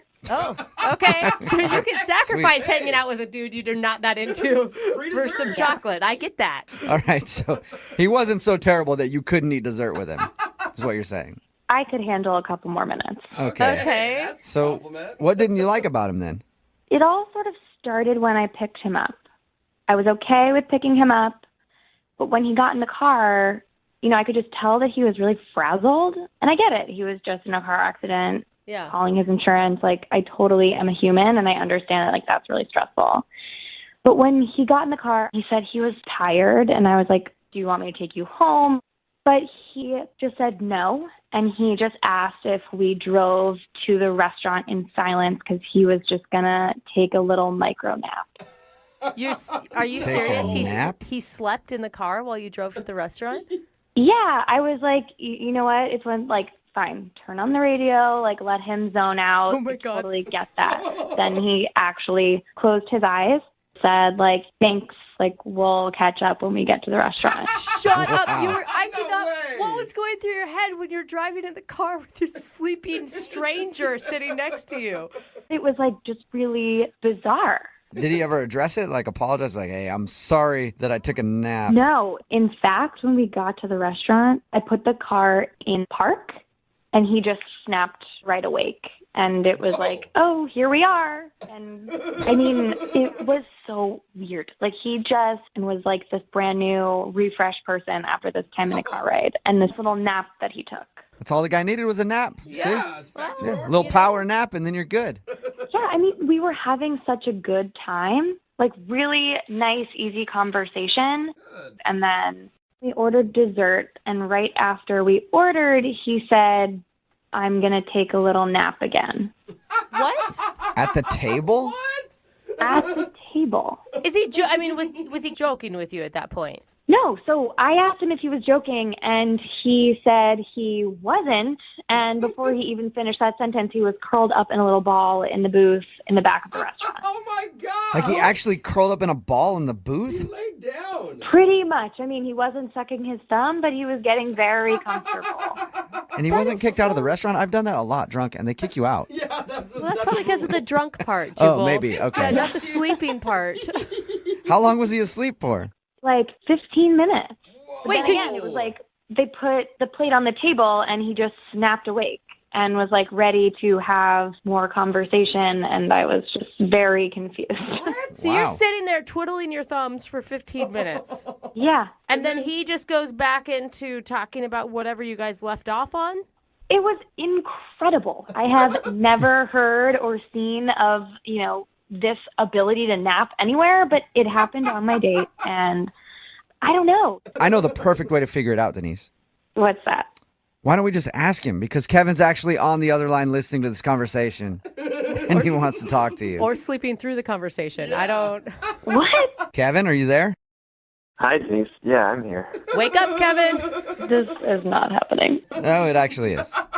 Denise, I didn't think you'd have such a big problem with napping. You can nap all you want in your room, on a couch, in front of the TV, but, like, on a first date, in a restaurant, in my car. But they're just micro naps. Like, the date wouldn't have gone so well if I was tired.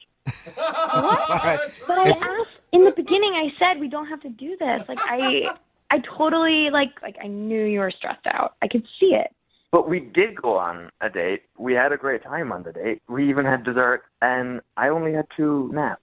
So this is all the time. You take naps like that all the time. Not when you're just stressed out about a car accident. They work really well. I'm actually surprised more people don't do it. I don't know why everybody finds it so funny. Kevin, are you saying that you don't find it strange that you took 2 naps on a first date? No, it's not strange at all. You're making this out to be a bigger issue than it really is. Look, a lot of people take micro naps throughout the day. A lot of Japanese people take naps throughout the day. I take naps. Yeah, I get that, but I don't curl up in a restaurant booth with a girl I'm trying to impress while I'm eating dinner with her. Well, see, okay, that's what you're not getting. I couldn't impress her with such a great date without taking that nap. You didn't impress me by taking those naps either. Okay, look, I feel like I'm on trial here for taking a nap, okay? Kevin, you're not on trial for taking a nap. You're not. You're on trial for taking 2 naps. Yeah. On your first date. It is kind of strange. Look, I've listened to you on the radio, and you are kind of strange, so why is this my problem? That is very true. Very true. Wait, I'm still confused. Do you have like a sleeping disorder or something, Kevin? It's not It's not a sleeping disorder. You take naps throughout the day. It makes you more productive. Michelangelo painted the Sistine Chapel by taking naps, okay? He did? Yeah. Okay, Kevin, but I doubt that he took naps while he was on a first date with a girl. That's true. We don't know much about Michelangelo's dating experience. I'm sure if he did have a girl that he was dating, that he would have taken micronaps, and they would have had a great date. I will say, Denise, I mean, despite this odd behavior, which isn't really necessarily bad towards you at all, you had a great time. When he was awake, yeah. Okay, Denise, what about this? What if I can promise you that Kevin stays awake and you guys go out on a second date? We will pay for it. Are you going to come with us? No, I don't want to be around Kevin. But we will pay for a second date if you'll go out with him again. Kevin, can you stay awake? Yes, or we could take a napping date together. Oh, there you go. A little cuddle time. That's an attractive offer, but I think I like to go on dates where people stay awake the whole time and we don't have to worry about someone falling asleep. So Wait, I'm okay. I think you should take a micro nap and make that decision again. I'm okay. I'm okay with my sleep schedule. I'm like a grown woman who stays awake. When Are you the sure, sun's Denise? out. Denise, we could wait for like 10 minutes while you take a nap and sleep on it. Please, would you mind? Just so everyone knows what that feels like.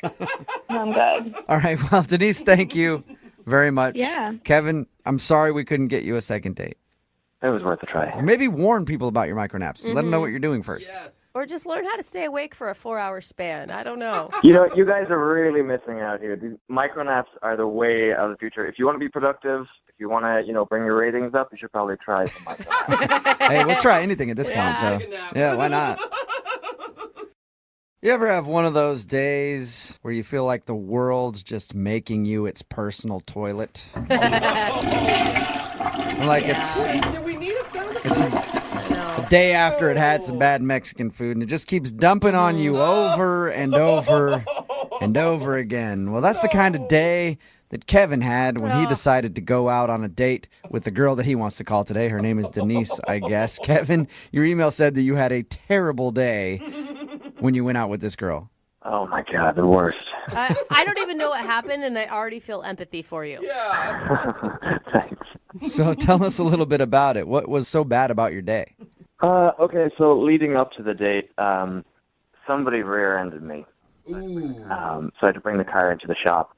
So I didn't have a car to bring her on the date. Oh, that sucks. Okay. But she's got to be understanding of that. Like, you gave her a heads up, right? Well, yeah, I had given her a heads up, but it was, last minute, like 2 hours before the date. Oh, that sucks. All right. So running through my head now, I'm like, I look like an idiot because I can't bring her on the date. And that's what you want to be. You want to be gentlemanlike. You want to, chivalry. But at least it wasn't like you just didn't have a car and you forgot to tell her in 2 hours before. Like, oh, yeah, my bad. You got to drive. You were in an accident. Yeah, and if anything, it's got to be a good read on her personality, right? Because if she's a total a-hole about it, you probably know you don't want to date her any further. Well, yeah, that's a really good point because people also tend to judge you on the first dates. Yeah. I mean, you're going out on a first date with somebody, that's always when they're looking at you most critically. Absolutely. So what else happened? I mean, was that the terrible bad thing that happened to you that day? Well, that was pretty bad because then I had to call her and ask her to come pick me up. Oh, all right. That's rough. So it started out being, hey, I'll pick you up at 7. And then it was, I got in a car accident. Can you come pick me up at 7? Right. And then how bad does it look if I'm opening the door of her car to, get her to say it? Yeah. Did you do that? Did you actually go and open her car door? Yeah, I did it as a joke to kind of break the ice. All right, that's funny. That's a good move, sir. Good move. She thought it was funny. That's good. So we get to the restaurant, and then to make my day even worse, they didn't have my reservation on file. Oh, Are you? that sucks. Because now it looks like you didn't even make a reservation. I know. So it looks even worse on my behalf because here I am trying to be really organized for this date, and she's kind of looking at me as if to say, who is this guy? Yeah, I would start to not believe any of your story at this point. Like, Yeah, that's exactly what I thought she was thinking. And, you kind of look at somebody's face and you see their eyes kind of drifting to the side, like, oh my God. Okay, sure, your car's in the shop. Uh-huh. Yeah, all right, sure, you made a reservation. oh, look at that. Somehow. What's next? You forgot your credit card and she has to pay. Imagine that. No, I had my credit card with me, so it was fine. Okay, good. I'm glad we at least got that worked out. Where'd you guys end up eating? Did you go somewhere else? Well, no, we actually got to stay at that restaurant because they had a space at the back of the restaurant right by the kitchen. Oh, one of the good tables. Yeah, right. So how was dinner once you finally got in there? It was actually really good. Yeah, we had a great time. We had just talked the entire time. We kind of put our cell phones to the side. You know how you stack your cell phones so that the first person to answer a cell phone typically pays for the meal? That's what we were kind of joking about. Oh, I've never played that game. That sounds fun. Oh, yeah, it's really efficient. It gets people off their phones really quick. Yeah, I bet. So wait, you were actually going to make her pay if she answered a text message before you? And Well, you're I the was- one to ask her out? I was going to pay anyway, but it was just kind of incentive for us to really keep communication. Like a fun icebreaker, sort of. That sounds good. Yeah. So we finished the meal, we get to dessert, and we actually had dessert, which is a great sign on a date because that means, you can just talk over dessert. You never want to eat dessert fast. You don't want to be that person. No, it means that she wants to stay longer and actually talk to you because if she's having a horrible time, she's not going to order dessert. Yeah, let's get the check. Right. Exactly. So afterwards, we paid the bill, and she drives me home. Yep, that's right. Oh, she had to drive because you didn't have your car. Yeah. So did you guys kiss or anything? Was she a gentlewoman and walked you to the door? Well, here's the thing. I had joked. I was like, "Hey, do you want to walk me to the door?" And she didn't. And She didn't? She turned you down? What'd she say? She was like, "No, I'm good." So I was like, "Okay." So I tried to wrap the night up quickly, and I leaned in for a kiss, and she was like, "Maybe next time." Yeah. You should have known when she said no to the door walk that she didn't want the kiss. Like, that's why she said no. Well, I was trying to compromise. I was like, "We can stay in the car." So you ended with no kiss and her saying, "No, I'm good," to walking you to the door. Sounds like she might have not been having as good of a time as you thought she had. I'm not going to lie. I felt like she was sending you mixed signals, ordering the dessert and then not going in for the kiss at the end. Yeah, that's what I thought. Why do you think she's not calling you back? Where do I begin? I guess you're right. There was a few things. Okay, well, we'll play a song, come back, and then find out if you got a second date or if you get ditched. All right, sounds good. Thank you. Hold on.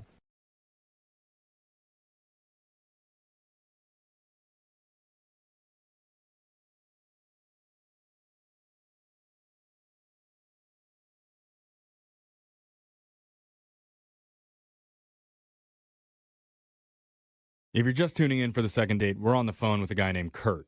And Kurt is a big Star Wars fan. Yes. He made that very clear on his date with a woman named Megan. Oh my God, this intro has made his dreams come true. Because Kurt pretended to use the Force to open the automatic doors to the restaurant they went to. Smooth. Ordered the meal from the waiter in a Yoda voice. Not so smooth, but funny. And then, when the valet brought back the wrong car, Kurt punished him with a Darth Vader air choke. It's true. That's a thing I can do. Okay. Oh, maybe that one didn't happen. Man. But their date did end with a nice little walk before Megan started to feel a little bit sick, and he drove her home. Now Kurt wants another date with her, or else he's going to be flying Han Solo. Thank you. Oh, very nice. All right, we can end this second date now. I think we ended it on a positive. That's the biggest laugh the whole There we go.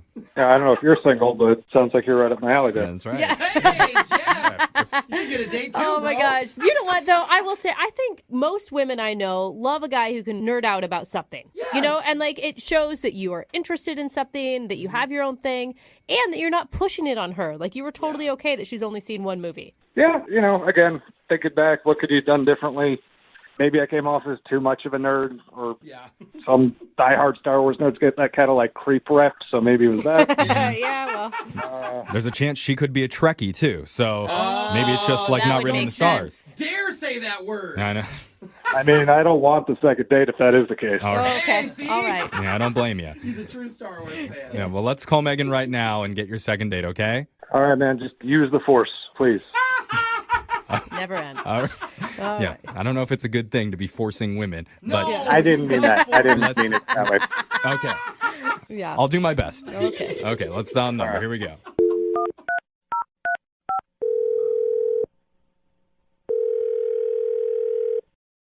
Hello, Hi, can I speak to Megan, please? this is. Hey, Megan. My name's Jeffrey from the radio show Brooke and Jeffrey in the Morning. You have a second to talk? Sure. If you don't want to, you don't have to. She said yes. Just go with it. I didn't get the sense that she really wanted to. Oh, okay. She doesn't. Why are you guys calling? Hi, Megan. Okay, I'm calling you because we're doing something on our show right now called a second date. Have you ever heard of that before? No. Really fun. That's fine. It's basically where if you go out on a date with someone and afterwards they're not calling you back, you can reach out to our show and we'll call that person to try and figure out the reason why. Okay. All right. And so somebody emailed us about you, and his name's Kurt. Oh, Kurt. You remember Kurt? Yeah. Okay. Not getting a lot of positive vibes. Nope. I know. It's just a little awkward. Okay. Between us right now, that's true. Yeah. Between you and Kurt as well? Yeah, I would say so. Okay. Well, I mean, he told us a little bit about the date that you guys went on, and it sounded okay on our end. Yeah, I mean, it was fine. He was a nice guy. Oof. Oh, that Fine hurts. and That nice hurts. guy. Mine's worse than bad. Is he just too nerdy for you? He told us about how he nerded out about Star Wars and, like, maybe went too far. Yeah, he said that he opened the doors to the restaurant using the Force and used a Yoda voice when he was ordering your meals. Well, I mean, he was a bit of a geek. But no, I mean, he was, like, funny-ish. Oh, wow. Wow. These are like The little dinner shots. was fine. Man. Yeah, he talked a lot about Star Wars, which was a little weird because I'd only seen one of the movies and I just didn't understand like half of the jokes he was making. But So is it just boring? Because it doesn't sound like you enjoyed it at all. And he thought you were laughing a lot and, Or at least pity laughing. having fun. well, when he ordered dinner, he actually did it in a Yoda voice, which was sort of embarrassing, but it was really funny. Like the waiter laughed. He was like, eggplant parmesan. It was just cute, funny. I sound like a Muppet. I can't do the Yoda. Oh, it's okay. That's okay. That's a positive. Yeah, Yoda's universally loved, so Yeah. Yeah. that won you over. Okay, what was it, though, that really turned you off about him? Well, you know, he was sweet. He was funny, a little bit of a geek. We went for a little walk, but then I kind of faked being sick. What? I had a feeling. Why'd you agree to the walk if you were just going to bail out like that? That's not cool. No, I mean, it wasn't my plan to do that at all. It was just that I got a little cold, and he was being a gentleman and offered his coat. Oh, yeah, that would make me leave, too. Screw that guy. I'm an independent woman. I can have my own code. Yeah, come with an original move. It was really sweet, but the thing is that I put my hands in his pockets, and I noticed I don't think he knew that he had a certain thing in his pocket and forgot to take it out. What do you mean? What? Did he have, like a lighter or something? He's a smoker and you didn't know it? No, it was like a false male appendage, if you will. What? I don't get it. He had a rubber phallic. Toy? Oh, like the D Yeah. Oh, What? I just got it. He had one in his pocket? Wow, how small was his Yeah. pocket? Or big? Never mind, it doesn't matter. Oh my What? gosh! Wow! Size matters. Size matters. Okay. Wait, you kind of touched his junk. No, well, I mean, really? Yeah, you're making it worse. So what is the problem exactly? Oh my God. What are you talking about? How did you not scream out of surprise? I would have screamed. It's like having like a mouse in your pocket. Not a mouse. I don't even know what to like. You didn't ask him about it? No, it's so weird. Yeah, what are you supposed to say, Jeffrey? Well, how do you even know what it is? I'm a girl. I know these things. Yeah. All right, well, don't you want to know, like, at least why he did that? Not really. I think we should ask him. I definitely want to know. Dude. Megan, we've got to find this out. Yeah. Because he's actually on the phone, and he's been listening this entire time and wants to talk to you. Oh, my God, he is not. Yeah, he is. Yes. Doing how are you, Megan? Oh, my God, Kurt, not the time. Yeah, How are man. you joking? Did Not you hear what the she time. found? Wow. I'm just trying to lighten the mood. Everyone's getting crazy. Oh, my Well, goodness. So, Kurt, let's first of all figure out, is it what we think it is that was in your coat pocket?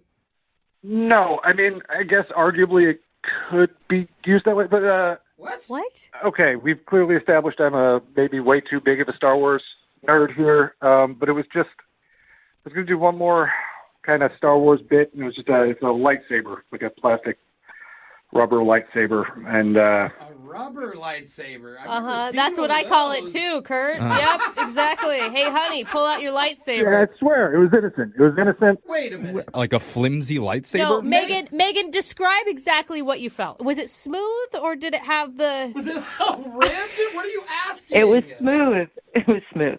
Really?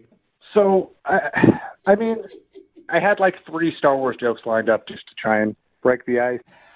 The Jedi thing, and then the Yoda thing, and then, I don't know, if like a bug flew by, I was going to take the lightsaber out and just kind of like hit it out of the air. Or take the what's? Oh my god! But I couldn't ask for the jacket back to do that once I gave you the jacket, so it just kind of fell apart, and this is just very awkward now. I thought that lightsabers, weren't they like a sword kind of thing? That didn't feel like a sword. I mean, I'm sure they have floppy lightsabers, too, in addition to the solid ones. Jeffrey, don't know. none of those things are floppy, Oh. okay? They wouldn't be much good. You would know, Brooke. I don't know. But so, I don't know, Megan, what do you think? Do you believe him? I do. I guess it kind of makes sense because you've got this Star Wars thing happening, but I don't know. I just don't get it. I'll admit that it's weird, and I definitely took it too far. I understand how it could have been perceived as something more phallic. Phallic, there you go. So, Kurt, could you show it to her? Could you show her your personal lightsaber? I'm being serious, because that's the only way you can prove that that's what it was. Yeah, I don't think I want to see what's in his jacket pocket. I don't need to see that. Well, you got to know if it's a vibrating lightsaber or if It it's... kind of lights up. It kind of lights up, but it doesn't vibrate. Oh, cool. I haven't tried that. Shut up, Brooke. All right. Gosh, Brooke. Oh, my God. I believe you, Kurt. I actually believe him, Megan. I'm so All uncomfortable. right, well, at this point, I'd like to ask Megan, would you like to go out with Kurt one more time? We'll pay for it. Yeah, I'll pay for it. I think I'll be paying for it. Oh, now she sounds into it. No, she doesn't. I don't think that was a positive. Oh, okay. Yeah, I think he's being really sweet to call a radio station. So He likes you. I would say, yeah, if you could keep the lightsaber at home. I will leave the lightsaber at home. Hey, all right. Okay. You know, I don't know. I just really want to prove that it wasn't the thing you think it was. There you go. I don't know if I'll believe you on that one, but we can try one more date and see how it goes. Successful second date. Congratulations, Kurt. Thank you. You're like Skywalker. You know, maybe I can use the exhaust port. Oh my god! I don't want What to know does what that that means. mean? Oh my god! You said Death Star. Keep your exhaust port Yeah. closed. Kurt, you're freakier than I thought. Yeah. I like it. We've all had that one person in our life who we've had a secret crush on for years. Oh, is this where you confess your love for me? Well, Is no. that what you're going to do? Never. And Jeffrey, I don't feel the same. Never, Brooke. Why Okay. would you do that? Well, for whatever reason, you never asked them out. Maybe it was your childhood babysitter who always had a boyfriend. Your sexy radio co-host. Or your mail carrier taunting you every morning with those little blue shorts. Those calves in those shorts, I'm telling you. Or maybe you've always had a secret thing for your mother-in-law. What? Oh really? Why does she keep refilling my wine glass on Thanksgiving? I think she's trying to send me a message. All right. We've I- parted ways now, Jeffrey. I'm not seeing eye to eye any longer. I can put my own napkin on my lap, but if you really want to... Well, we've got a guy on the phone who's had a secret crush for a while now, and he finally made it happen. His name's Kurt. What's up, Kurt? Hey guys, how you doing? Oh, I love secret crushes. Yeah. Wait, so how long did it take between crushing and asking her out? What's our time period here? I mean, we had hung out with friends and stuff, maybe only once or twice. Okay. She was with someone, like she was in a relationship. And then I found out she broke up with her ex, and then I only gave it about a week. Nice. And what's her name? Megan. All right. So you asked her out? Yeah, so I asked her out. I had talked to a couple of our mutual friends to see if she was, like, broken up about the breakup. And they said she was fine, so I decided to just go for it. And what were you feeling? How'd you do it? I just cold call. Cold call. I take it you work in sales. Okay. Like a telemarketing call? Yeah. Yeah, I just wanted to see how she was doing, if she was needed emotional support or whatever. And Oh my God. That usually works. That's how I got my husband. I said, yeah. I was like, oh, do you need a friend to talk to? Is that a strategy people use? Yeah, catch them in their low moments. Yeah. I didn't know that. They worked for me. Mhm. Hey. All right. So that gives me hope. That's a good sign, I guess. But, That's good. You could marry this girl. I asked her out, and we set up plans for dinner. That's awesome. Awesome. So how'd the date go?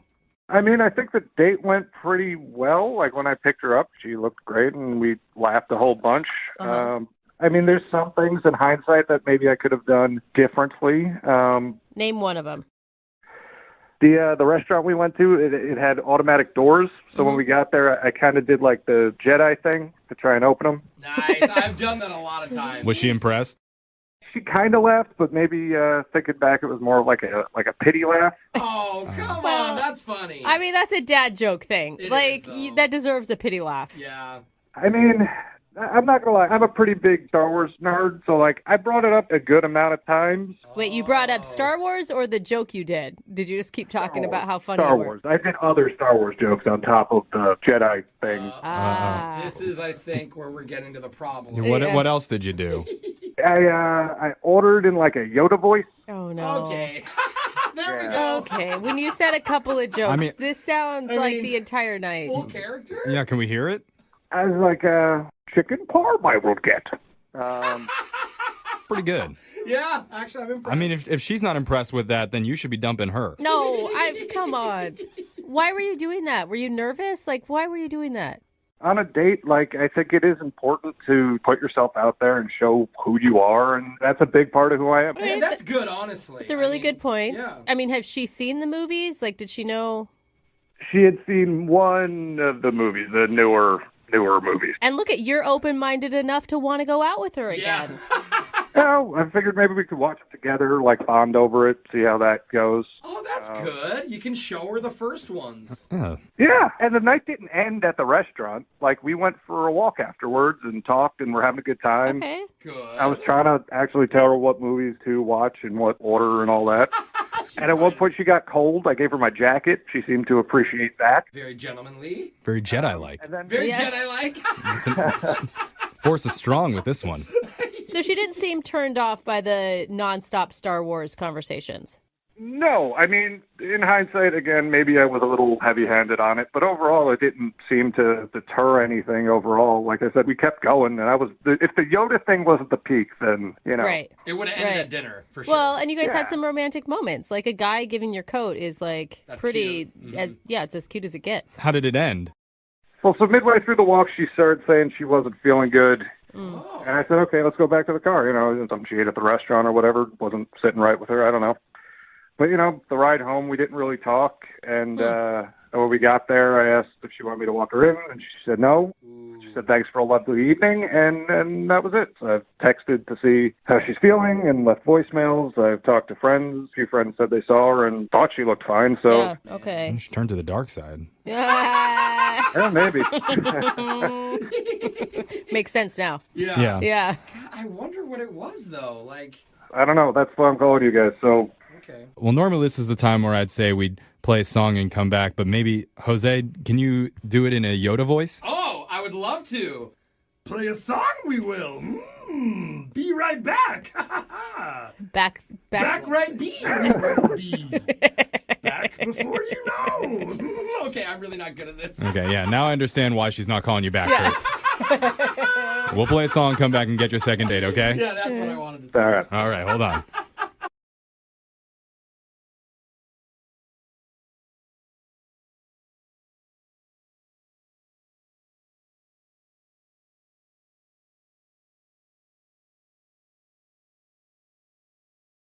Are you single and feeling out of the loop? Put away that mouse and get out of the house. Join In the Loop, Seattle's brand new activities club just for singles. Go to intheloopsingles.com today. Moving 92.5. Brooke and Jubal's second date update. The girl that's on the phone to do a second date update today actually got stood up completely for her first date, but she feels like it might be her fault. Really? Yeah, normally when somebody gets stood up, they're angry at the other person. They're like, I just want to get them on the phone so I can yell at them. Yeah. But she feels like she might have actually screwed up and maybe understands why this guy didn't show up for her date. Amy, how are you? Hi, guys. I'm okay. First of all, did he just stand you up completely? Yeah, I mean, that's pretty much it. I waited at the bar and waited, and I never saw anyone. I didn't hear from him. That's like the worst feeling ever. How long did you wait? Well, I was there for like 30 minutes when I started to wonder if I should maybe like text or call, and then right around 45 minutes, I'm kind of patient, I guess. Yeah. And I texted him and didn't hear anything back, and then I called him. And no answer to that either? What? Yeah, so I probably waited about an hour total. Okay, and how did you meet this guy? I met him online. Okay, and how long had you been talking before you decided to meet up?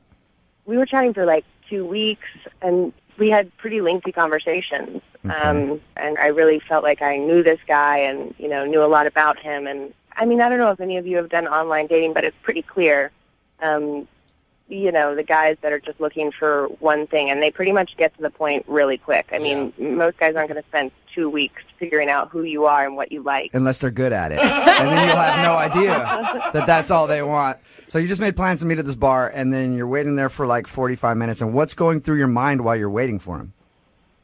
Well, a lot of things. I know that he lives like 25 minutes away, so that was one of the things I thought, well, maybe he's stuck in traffic. So I gave it a little while. Because if he lived right down the street and he was 45 minutes late, you'd be like, all right, he's definitely standing me up. So you thought maybe it was a traffic issue? Yeah, so I texted him initially and just was like, is everything okay? And I didn't hear anything back. And so then I thought, well, maybe he's in an accident or something. And that's the point where you start to not necessarily hope that he's in an accident, but maybe not like a bad accident where he's injured, but I hope maybe he got like a little bit of an accident so that he's not standing me up. Right. So your email did say though that you feel like it might be your fault that he stood you up, and why is that? You never really actually explained it. Yeah. So I told like a tiny, tiny white lie on the dating profile. Okay. What was your white lie? I'm 32, and I said that I was 25. That's a big difference there. You lied about your age.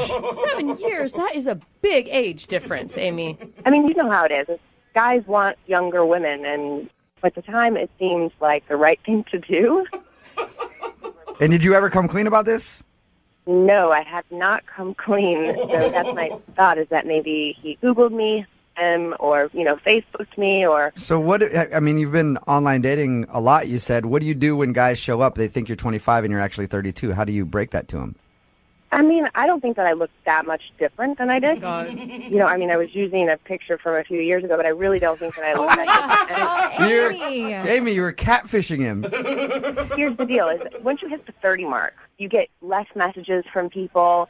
People are just not as interested. And so, putting that I'm 25, I simply get more messages and more people are willing to look at me and then potentially... Amy, I know where you're coming from. Look, if I were to do online dating, all right, I never have, but if I were, my profile picture would be Mario Lopez. It's really similar. So I can understand where you're coming from. You want to make yourself seem a little more attractive. And this is the only thing that you can think of, is that maybe he found out your real age. Exactly. So are you wanting to call and apologize and see if you can make good with that? Well, I honestly just want to find out what it is, why he stood me up. All right. We'll play a song, come back, call him, and get your second date update, okay? Okay. All right, hang on. Moving 92.5. Brooke and Jubal in the mornings. Second date update. Amy is on the phone with us, and she wants to call a guy named Craig today because Craig stood her up for her date. But Amy feels like it might be her fault because they met online and Amy lied about her age by 7 years. She's 32 years old, said that she was 25. She thinks maybe that he Googled her or maybe showed up and saw her and realized that she wasn't 25 and then just decided to split. She hasn't heard anything from him after waiting for like 45 minutes. So we're going to call, try to get him on the phone and see if we can find out if that's the reason. Amy, I was thinking about it, and I don't think that he stood you up because you lied about your age. You don't? No, I don't. Because if I showed up and you said you were 25 and then I saw that you were like in your 30s, I would have definitely stayed and came and talked to you. Whoa. Because it's probably a sure thing. Because you're getting older and you're running out of time and you got to get it in while you can. You know what I mean? I know that it's probably going to happen with you. I'm with you, bro. Yeah, right? What is wrong with you guys? Nice. Okay. Well, I'm going to dial the phone number right now, see if we can get him on the phone and find out why he stood you up, okay? All right. All right, here we go.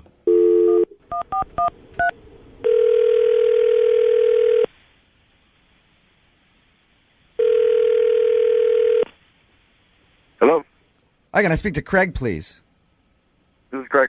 Hey, Craig, how are you? This is Jubal from Brooke and Jubal in the Morning. Who? Sorry? Jubal from Brooke and Jubal in the Morning, the radio show.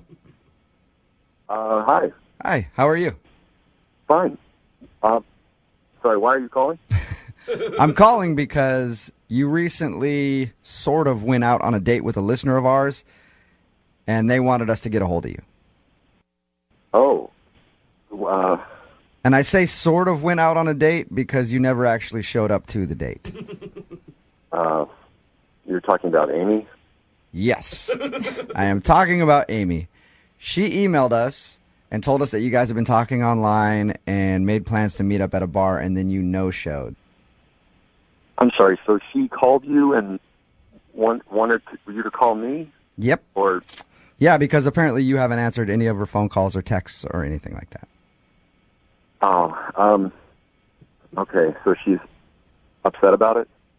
You know what? What? Well, we talked to her, and she's not really as upset as you think you would be if somebody made you wait at a bar for 45 minutes and didn't answer any text messages or phone calls from them.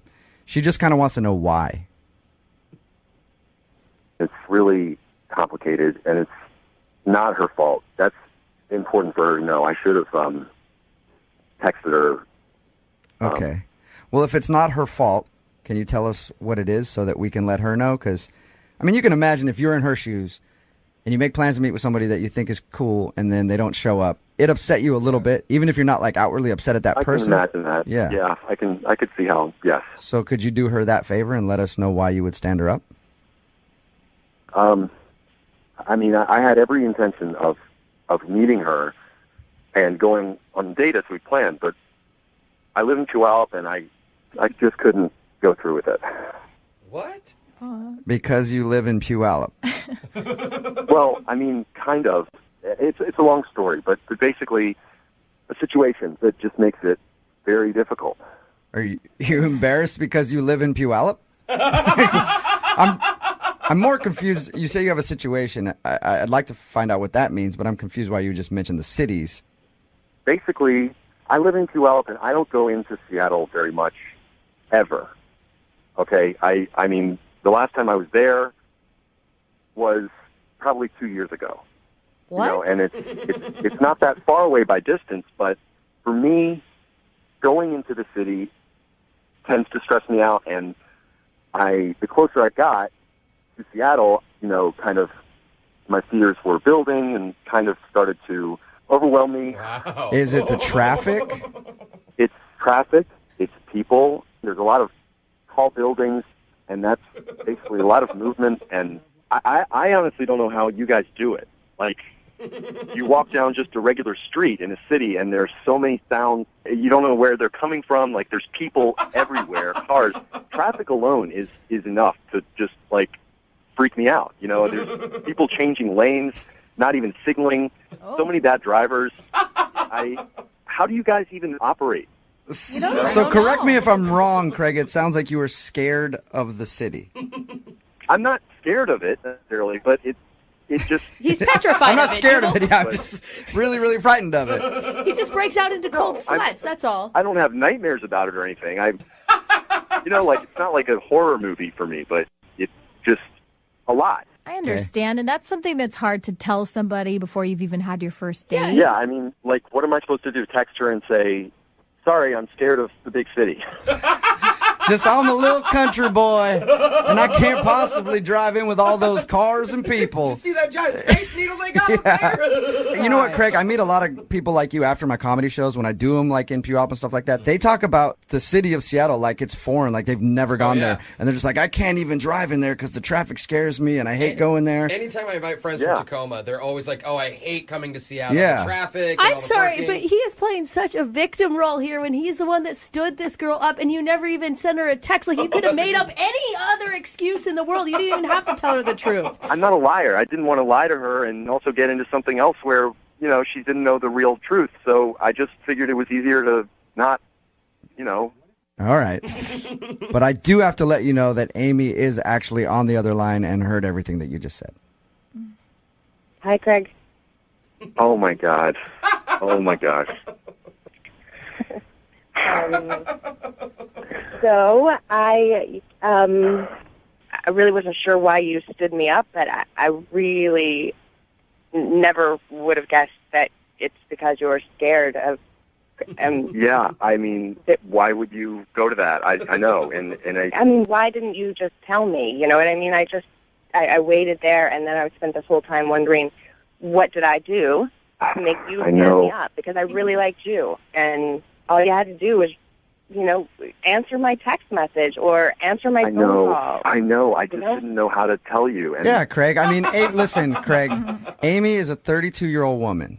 Okay, she can handle the news that you have trouble going to the city. Amy's 25. Oh, did I make a mistake there? Yeah, she's 25. Yeah. I mean, actually, she's 32. Really? We're talking about this. So I guess you both have something that you kind of didn't tell each other, right? That's messed up. That is messed up. I figure now you both can come clean about everything. Are you really 32? Kinda. Kinda, sorta. Why didn't you tell me? Really, I just didn't think you were going to be attracted to me if I was 32, or you wouldn't have messaged me, or... Honestly, I thought you were a really mature 25-year-old. But I'm not. I have no problem with you being 32. It's a little weird that you lied to me, but I guess I kind of hid things from you, too. Yeah, and you made her wait at a bar for 45 minutes, Craig. True. So maybe give her a break on the age thing. Oh, my God. All right. Okay? Yeah. Craig, would you like a second date with Amy? I will pay for it. I don't know how it would work because I don't like to go to Seattle, and she probably doesn't want to come to me, and, you know, it's kind of one or the other. I mean, at least we could meet in the middle, maybe, you know, so I'm not always traveling, and maybe you could ride back with me sometime, and you'll be with me, and you'll be safe. You'll be safe from big, scary Seattle. You won't, oh, my God. You won't get robbed, Craig. Yeah. So what do you think? Can you guys find a way to make this crazy long-distance relationship of yours work? Long distance. Craig, have you ever been to the metropolis called Renton? Yes. Yes, you have. Okay, so you know where that is. What if we have you guys meet there? That should be fine. Okay. I can deal with that, yeah. Craig, it's a city that Craig can handle, and Amy, you know where that is. You don't mind traveling? Not at all. Not at all. Okay, perfect. Yeah. Then congratulations, you guys. You got your second date, Amy. Well, first date, I guess, because you never showed up on the first one, but whatever. Right. I'm super excited. Yeah. I promise I will be there, and if I'm not there, then I will call. I promise I will be there unless the parking lot is full. Too many people. Brooke and Jubal in the morning. Nice to meet you.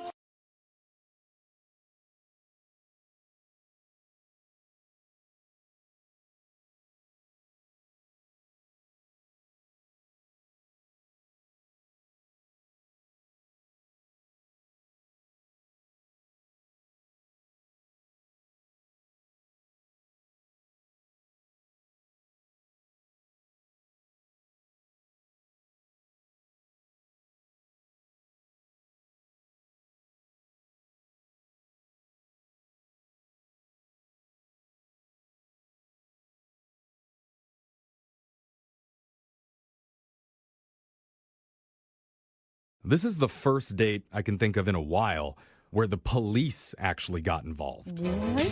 Oh. I know. That's not good. Well, I know personally I deal with a lot of men in uniform. I bet you do. I'm kind of curious about this situation, if it was more of a confrontational police thing or more of a mutually agreed upon police guy with a boombox breaking into a room and doing a dance sort of situation, because that's the bad boy that I'm thinking of. I mean, it's the bad boy I want too, but it's probably not when people say police. Maybe I'm wrong here, but let's ask Lauren, who's emailed us for help today.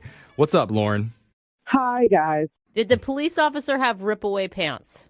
Oh, my God, no. It's too bad. It's too bad, Lauren.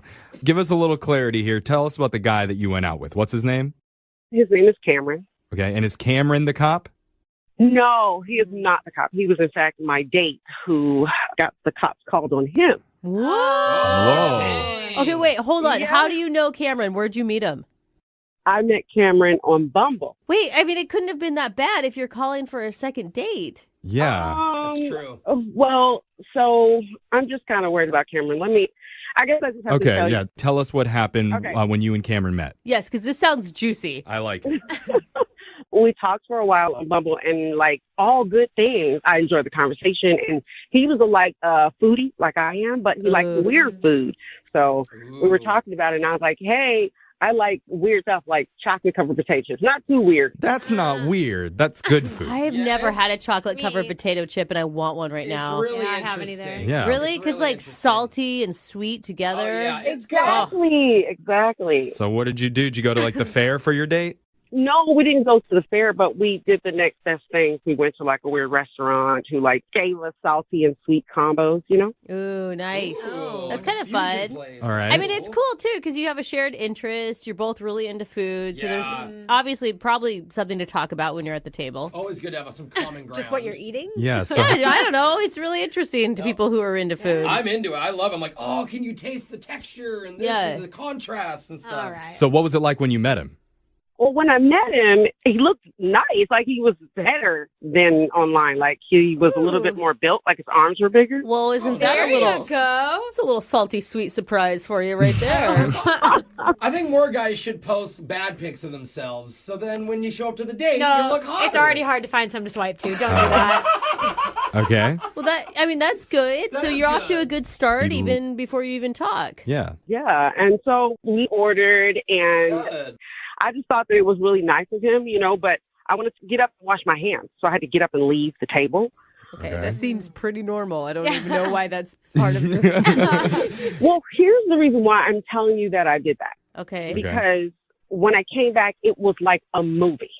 What do you mean? Cameron was fist fighting the waiter. What? Wait, he was he was in a physical fight with your waiter. Throwing bows and arms and stuff like that. And just before I got to the table, Cameron decked the waiter, real life, hits him in the face. Oh my God. I told you I wanted a lemon in my water. Oh my God, what were you doing? Yeah, what was going through your mind? Did you turn on Instagram Live? Yeah, World Star. Jeffrey. I didn't even think to touch my phone or anything. I just was trying to get up and rush out. And Cameron at the same time is telling me that we have to leave, but the managers and the supervisor saying we're going to call the police. Yeah. Yeah. And are you telling Cameron there's no we? There's no we. I'm going on my own. Right. That's exactly what I tell him. As we're rushing out of the restaurant, I'm telling him, he's like, come on, follow me. We got to go this way. But I'm not sure what he did or where he's going. This is our first date. I was just like, oh my gosh, I don't know what's happening. If it was him who started it, them who started it. I just know the police is on the way. Well, That's crazy. Well, what do you think happened? That's what I asked him when we were outside and when everything was going on. And I'm saying, Cameron, I need to know what's going on. What did you do? What's going on? And he just he didn't even answer me. Just come this way. Oh, he's trying to run? Did you follow him? No, I did not go with him. I went the other way, hopped in an Uber, and went my own way. Okay, Why are you on the phone with us? Why do you want to call him again? Yeah, I'm confused. Well, I mean, I'm partially wanting to find out what happened to him because, since I hit him up and be like, hey, are you okay? Did you get caught by the cops? I never got a response from him. Well, you never know. He could have been defending your honor. The guy could have said something about you, and he was a stand-up gentleman. There's possible. Like that's such old school way of thinking. Oh, really, Brooke? You want to fight him? Yeah. Stand up for the show's honor right now. I mean, I'm just saying, you don't need anyone to defend your honor. Am I right? No, not that way. Not when your cops are getting called. Yeah. I mean, I don't want to go to jail for that. So you have reached out to him via text or via phone call, and he's not answering you. I have. I've done both just to see, he was like I said, in jail or what. Yeah. It's just out of general concern to be like, hey, what happened? Because, I don't know the story. I don't know what happened. I don't know why. And you're hoping, I mean, let's be honest, you're hoping it's something forgivable so you can go out again. Because he was really cute. Okay. I'm hoping that it was just a misunderstanding or something. Dude, this is cool. This is like the people's court. Yeah, well, I want to know what happened. We're gonna put you on hold, play a song, and then we're gonna call that bad boy for you, Lauren. Yeah. We're gonna call up Cameron and ask him, what did you do, you naughty boy? Okay. Okay, hold on. We're gonna do it right after this. You want a first date packed with drama? Filled with chaos and intensity, you came to the right place. Oh my God, you're so right today. That's not even an oversell. Because one of our listeners, Lauren, went to a restaurant, and without warning, she excused herself to go wash her hands. Wait, that's not the dramatic She part. adjusted the left faucet and then the right one till she found the perfect temperature, wrong- and those germs on her hands didn't stand a chance. That's not why it they're losing was madness. You are having a hard time reading the storyline. And then, when she finally came out of the bathroom, she found her date Cameron fist fighting their waiter. You just threw that in at the end.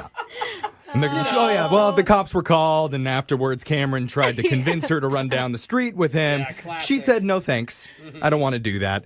But now she's curious, because after the date, she's been trying to get a hold of Cameron to figure out what happened, what caused that fight, and he's not responding. So she's hoping that we can step in and figure out those answers for her. Isn't that right? Nickel every time someone fist fought the waiter.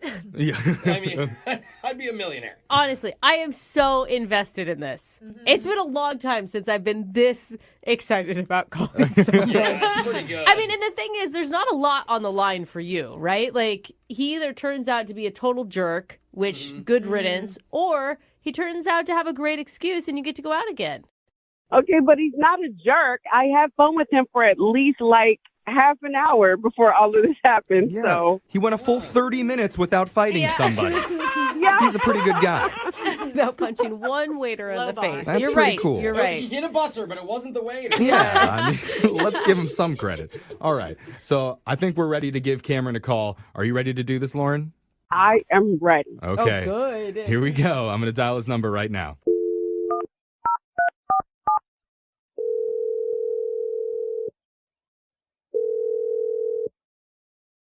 Hello? Hey, I'm looking for Cameron. Who's calling? My name's Jeff from the radio show Brooke and Jeffrey in the Morning, otherwise known as Detective Garcia. Oh, God. Stop it. Okay. I'd like to ask you a few questions, sir, if you have a moment. Radio detective? I don't really have a lot of time now. Yeah. Okay. Well, He's not laughing. I'll make this quick. We were told that you went on a date recently with a woman named Lauren. Is that true?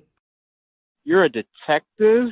That's right. You want to know if I went on a date? What kind of detective are you? I'm a detective of love. I'm trying to get to the bottom of this case. We're a radio show. You're going to get arrested for impersonating a police officer. I am a real officer of romance. You are an officer of romance. All right, Lieutenant. Look, Cameron, we're doing something called a second date, okay? Okay. It's where if one of our listeners goes out with someone and afterwards, if that person isn't calling them back, they can email us to reach out for them to help them figure out what's really going on. And so Lauren went out with you. She had a pretty good time with you up until some chaos ensued. And she's been having a hard time getting a hold of you afterwards, and she's worried. I like Lauren, but it was just a bad night. I really don't want to talk about that night. Okay. Well, no, she agrees it was a bad night, but when she was talking about you, she had glowing things to say about how handsome you were and how nice you were. Well, if Lauren thinks so, then that's true. Okay. I mean, honestly, Cameron, from the time that we've talked, you sound like a nice guy, and I'm sure it was just a misunderstanding. Yeah. You're right. It was a misunderstanding. Okay. Okay, good. And that's what we're trying to do here. We're trying to clear the air. And I think Lauren is like open to hearing what happened. I mean, she's very confused, obviously. Can you imagine being her, like coming out of the bathroom and seeing your date fighting the waiter? Well, I'm sure you can imagine it. He was there. Well, I'm just saying from her perspective. He was really involved. I mean, like, you knew what happened. She still has no clue. Can we ask? And she wants to forgive you. She wants to, see you again and move past this. but if I tell you guys, it just makes me look bad. Well, we already think you're a guy who got in a fight and ran from the cops, so... I mean, help us understand. Because I want to be on your team, especially since I heard you have huge arms. Yeah. Here's the deal. I was talking to another person at a different table. The waiter came right up in my face, directly in my face, and rudely told me that I was supposed to be on a date with someone else and that he thought it was rude that I was trying to give my business card to another person at the next table. Okay, well, is this other person that you were talking to, are they a woman?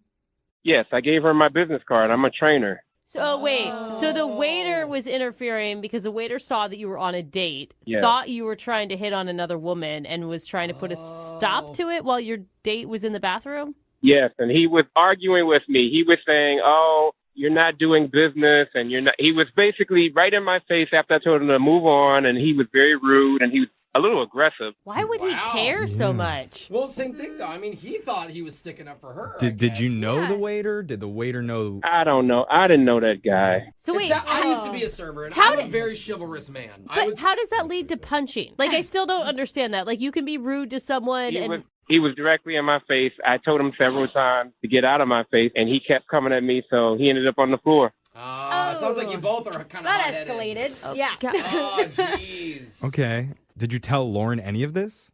No, I didn't tell her what happened because I knew that if she saw I was trying to give my number to this hot blonde, that she would take it the wrong way. The same way the waiter blew it out of proportion. Okay, so did you just say that she was hot blonde? Why didn't you slip that one in there? She was good looking, but that's not a crime. I have a lot of clients that are good looking. So you're saying you weren't asking the other woman out or trying to give her your number. It was totally professional. No, it was professional. I have a lot of good-looking clients. You can check my website. Okay. I mean, all right. I'll hire a trainer that has good-looking clients. It means that they're training right. Yeah. You know? All right, well, You make me look like that. Cameron, I really appreciate you opening up and telling us your side of the story. I would really be interested to hear if Lauren believes you, because I didn't tell you this, but she's actually been on the other line listening, and she wants to talk to you. What? Yeah. That is a crock of Whoa! Oh, coming in hot. What are you talking about? I cannot believe that is his excuse and that he didn't tell me. So basically he was trying to talk to another chick and somebody busted him and he punched somebody like See, I knew you'd react like this. Most women wouldn't understand that this is what I do for a living. I'm a trainer. I have a professional website. I have a website. Yes, I have the most attractive clients out of all the personal trainers in the entire country. But in the 2 I or have 3 minutes that I testimonials. went to go wash my hands is not the time for you to talk to another female. Like, I don't blame that waiter. Maybe I should date his because he's got my back. Maybe. Hey, I don't think the waiter was dateable because he's in the hospital still. That is not something to brag about, Cameron. Hold on, we weren't there. We don't know. This girl could have literally turned and said, excuse me, are you a trainer? I mean, the guy's probably No, fit. who does that? I'm Anytime I'm you see actually arms, with right? Jose on this one. Jeff does it. Yeah, those I arms, mean- you must be a personal trainer. Wow. If he was, I told him if he to remove wasn't- himself from my face, and he refused to. I will say that the timing was bad, and I don't approve of the keep punching mentioning part. the Okay, the punch. punching part I'm not into. But the passing his business card to a potential client, No, No, why, you don't do that. why did he wait till I went to the bathroom to talk to her? it's a good point. Cameron, what do you have to say? Well, the story is as I said it. I was trying to get a potential client. Yo. Okay, so wait. Here's why I believe him. And then he didn't got up in know- my face. He didn't know she was on the line. He told us this story, literally had no idea she was on the line. So he is telling the truth, in my opinion. Okay, here's the question that will find it out. Okay. All right. Have you contacted the hot blonde, and has it only been a professional relationship with her? Ooh, good question. Absolutely not. I have not contacted the hotline, but she has hit me up 3 times. Hey! For what? For what? Exactly, because he was trying to. Oh. Hit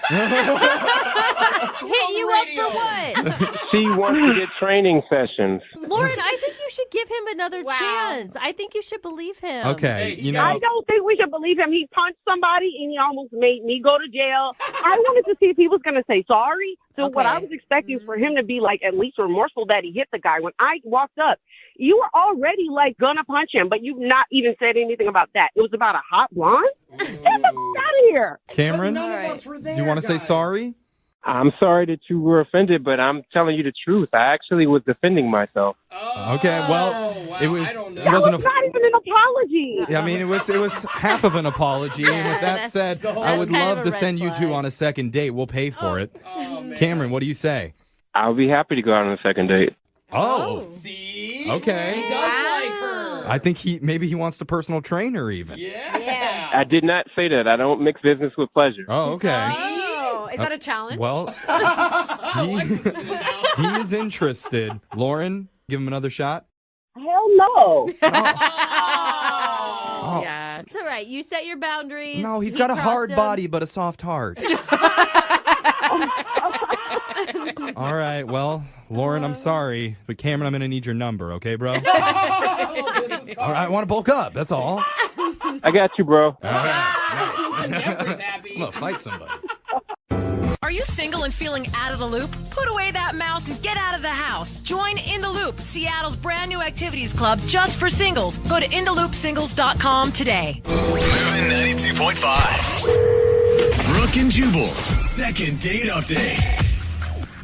Everybody has their type when it comes to dating. There's some guys that like blonde girls, some guys that like brunettes, some guys that like women whose hair is graying and needs to be dyed to be blonde or brunette. Sort of like Henry, who's on the phone with us right now. Henry likes the old ladies. At least that's what his email said. Henry, how you doing? Doing all right. How are you? Good. So your email said that you like elderly women, huh? Not elderly. Just older women. Yeah. Like, how old are we talking? Like, 15, 20 years older than me. Yeah. Whoa. That's older. You're like the opposite. I like it in the other direction. I like 15 to 20 years younger. Oh, gross. So why do you like the older women, Henry? Just more stuff to talk about. Not a lot of talk about school and what you're going to do. And and they can... they pretty much, mostly they've figured out what they're doing. Right. Yeah. And they can educate you on things like the Great Depression or any wars that they may have lived through. How old are you, Henry? I'm 22. You're 20. Wow, you are young. So you like to go out with women who are in their 40s? Yes. Okay. Tell us a little bit about the girl who you want us to call today. Well, I shouldn't call her a girl. The woman who you want us to call today. Her name is Jody. Okay. We met at a gardening expo. Oh, my God. You are trolling places like the Garden Expo for old ladies? Well, it's harder to meet women that are older than I am. And, this is a place that I've found works. Did you go to the Garden Expo to specifically find a woman, or did you happen to be there hanging out? No, I go there. I don't go there just to, troll for women. But, I mean, I look around and I try to meet people, maybe strike up a conversation, go out, maybe have a romantic time. So how does one hit on somebody at a gardening expo? Take me through that. Well, she was standing there looking at an exhibit, and I saw her. I walked over and said, "Hi, my name's Henry," and she introduced herself, and we started chatting. Okay, and you asked her out right then and there? Not immediately. Okay. We walked around and looked at some different stuff, and then I did ask her if she wanted to go out. And what was her response? Because I just imagine, how old is she again? She's 44. 44. You probably look 22, right? I have a beard. Okay. That gives you a good, 3 extra years. Yeah, but I think that, hey, if I'm 44 and a 22-year-old girl asks me out, I'd be excited about that. I think that women would probably feel the same way. Like, ooh, this little 22-year-old wants a piece of mama. What did she say? She looked flattered, and she gave me her number. Nice. And I told her I'd call her. You got to call her, by the way. Can't text her. You actually have to call her. She's not going to be texting. And it's a landline at her house. That's funny. So what did you guys do when you actually went out? We had some Mexican food, all right, and we had a good time. Had some margaritas. How was the conversation between you two? It was good. We talked about, cooking and stuff, and travel and film. Did the age gap ever like become a issue? Not really. I mean, I kind of am into older stuff anyway, and so it works out. Okay. We went out dancing after dinner. Went to a club. Okay. A club? Yeah, we got to the club and got some drinks and danced for a long time. It was fun. It was 80s night. They were playing a lot of 80s songs. Music from her youth, at least. Come on. Was there chemistry between you guys? You know, it's funny because I thought she might be uncomfortable because there were so many people so much younger than her there, but she seemed super into it and like just kind of in her element. Yeah, that's what I was going to ask you. If you took her to like a club with it was a bunch of 22-year-olds, and then like she was one of the oldest people there, or It was a lot of young, like a lot of people my age, I guess. okay, and she seemed to enjoy herself. Oh yeah, she may have been having more fun than I was. All right. Had it been like 2 decades since she's been out to a club? I mean, maybe. She seemed to be having a blast and like super excited that this was happening. We're talking about her like she's an 80-year-old I woman. know. She's She's in her 40. 40s. I mean, she's gonna break a hip on the dance floor or something like that. I mean, yeah. All right. So anyway, it seems like you had a good time, and you can't understand why she's not calling you back. Yeah, and it's just hard to meet quality women like this, so I appreciate the help. All right. Well, we'll play a song, come back, call her, and get your second date update. Okay? Okay. All right. Hang on. Moving 92.5. Brooke and Jubal in the mornings. Second date update. If you're just joining us for today's second date update, Henry is on the phone. Henry has very specific taste in ladies. He likes them aged like a fine wine. He likes the old ones. He likes them to be about 20 years older than he is. He's 22, and he wants us to call a girl today who is 44. They ended up meeting at a gardening expo because that's where he goes to meet his women. They ended up going to dinner, out to a club, says that they had a great time and can't figure out why she's not calling him back. And Henry, I never asked you this when I talked to you just a second ago, but I'm curious because I have a buddy who actually does this. He loves to date women that are in their 40s, even 50s, because he says that they're easy. Is that why you do this? No, not at all. No? You didn't even, but he didn't even make a move on her, did you? Like, you guys didn't even kiss at the end of the night. No, we didn't, just other than dancing. Very close. See, and then my friend says that basically a kiss at the end of the night is like going all the way with these ladies. Like, to them, that's a kiss. So I'm surprised that you didn't get any. You know, because their time's running out. They got to get it in while they can. Especially with the young stuff. Yeah. I just really enjoy the conversation. All right. Okay. I know you guys are like laughing and joking about this, but I like older women because they're very attractive to me. And they're just more mature, and they have more to talk about than, I guess, what the latest Kardashian episode's about. See, I'm the opposite. I like younger women because they're less mature and they haven't been completely ruined yet by another. So I like to be the guy that just ruins their life. You sound like you're horrible to date. I am. Sounds about right. I actually am, so that's cool. All right, I'm going to dial the phone number right now, see if we can get her on the phone. You ready? Yeah. Okay.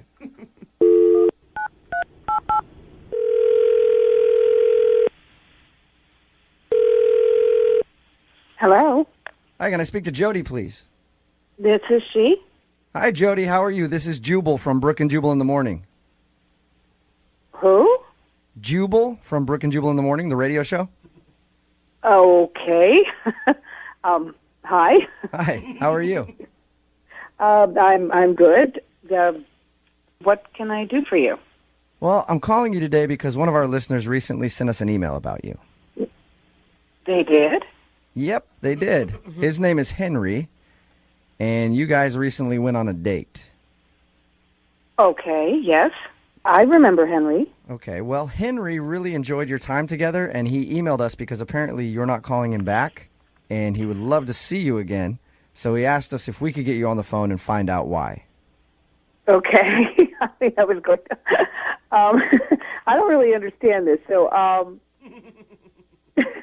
It's a segment that we do on our show called the Second Date Update. Basically, if a listener goes out with someone and then gets blown off, they email us to see if we can get that person on the phone and ask why. So Henry thinks that you've blown him off and don't want to see him again, but he's curious to find out if you did something wrong on the date or if you just don't like him. Oh, Do you mind talking to us for a couple minutes and just telling us a little bit about your date with Henry? sure. I guess I can. Okay. So first of all, I guess tell us a little bit about Henry. Did you like him? Oh, he was very nice and sweet, and I enjoyed his company. Okay. Were you shocked when he first asked you out on a date? A little. But, he was very nice, and we seemed to have some things to talk about. So I went. Were you shocked because of his age difference? He did tell us that he's quite a bit younger than you. Yes, he is. And I was a little uncomfortable telling him my age at first because I didn't know if he thought I was younger than I am. Okay. So when he first started hitting on you, we were like, this kid doesn't know that I'm a lot older than he is. Kind of, yes. Okay. Like I said, he was a very nice man. And But you guys went out and seemed to enjoy yourself, right? I mean, was there something weird that happened in the evening to make you not want to go out with him again? Well, we were having, we were fine, but then he started. It was in the on the ride out there in the car, and it creeped me out a little bit. He was being he was complimenting me a lot. Like on the way to the restaurant, or when you guys were leaving the club? When we were, no. When we were on the way to the restaurant, he said something about me having very soft hands, like his mom's. Whoa! He did not use the phrase like. Did he his actually mom. say like his mom's? Yeah, he did. Oh, that's kind of creepy. I could see how that would be a little weird. Yeah. So was it right there where you're like, okay, I don't know if I want to hang out with this guy? Well, I mean, I thought maybe he was nervous and he was just trying to be nice, so I let it go. Then he said that I had a really sweet, very calm sort of voice, and then he also said like his mom's. Whoa! Again? So he gave you a couple compliments and then just said that you remind him of his mom. Yes. Did you All right, did that's you a little weird. did you approach that at all? Like, hey, do you have mom issues? I mean, I don't know if you talked about mom issues. No. I mean, I thought he was nervous. Then we had dinner and we had a nice time, and we were drinking. We were at the club and we were on the dance floor and we were grinding, and he was like, "My mom doesn't do this." No way! All right. That's weird. So he kept talking. Maybe he thought it was a joke. Yeah. But, he was laughing, and I laughed, but no. Do you feel like he has some sort of weird fetishy thing going on? Oh, God, please. I hate to just ask it like that, I but did then, yes. Yeah. I was very surprised. I mean, I'm pretty open, but I don't know about the mom. yeah, that's a little much. I could see why. So that's why you're not calling him back and don't want to go out with him again. I've been called a cougar, but not mom. That sucks. It creeped me out enough that I think this was a one-time thing. All right, that is understandable. Jody, I should also let you know that Henry is actually on the other line listening to this conversation. Oh. Hey. Hey. You have anything to say to Jody, Henry? Oh my God. Yeah. Well, What? say it then, Henry. Wow,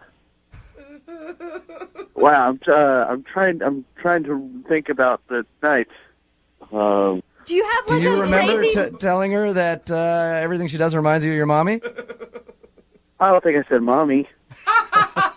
Is that why you're dating older women, Henry? Because you have some weird mom thing happening? No, I was just trying to compliment her, and sure, it sounds weird now, but it didn't then. No, it did sound a little strange. It sounded weird. I don't know. I just really thought you were cute and liked you, and sorry I brought up my mom too much or at all. No, thank you. But yeah, you did, and it's uncomfortable. I mean, I'm pretty open to things, but you brought your mom, and on the dance floor, that was a lot. Yeah. I can imagine. Yeah, are you grinding with your mom a lot, Henry? No, my mom, I don't think grinds. Well, that's good to know. Well, I don't need to know that. Yeah. I mean, when I said my mom didn't do this on the dance floor, we were drinking. It was a joke. It was like a fun joke. Okay, it's a joke if you hadn't already brought up your mom and compared her to her 2 other times prior to that. No, you just don't get it. It was funny. It's one of those, like, you had to be there. jokes? Henry, it wasn't funny the first time, the second time, and definitely not the third time. Yeah. Look, Henry, if you're into dating older women like Jody, I don't compare them to your mom. That should be pretty obvious. It should be, but how is that not obvious? I mean, you guys just don't understand. It was a joke. all right. Well, Jody, would you like to go out with Henry again? He'd love to take you out on a second date. We will pay for it. No, maybe he should go out with his mom. I was going to say, that is so something his mom would have said. I'm sorry, Henry. You didn't get a second date. That's all right. There are plenty more places to meet women I'm interested in. Yeah, like at your mom's house, your parents' house. See, that was funny. Yeah, thanks. Brooke and Jubal in the morning.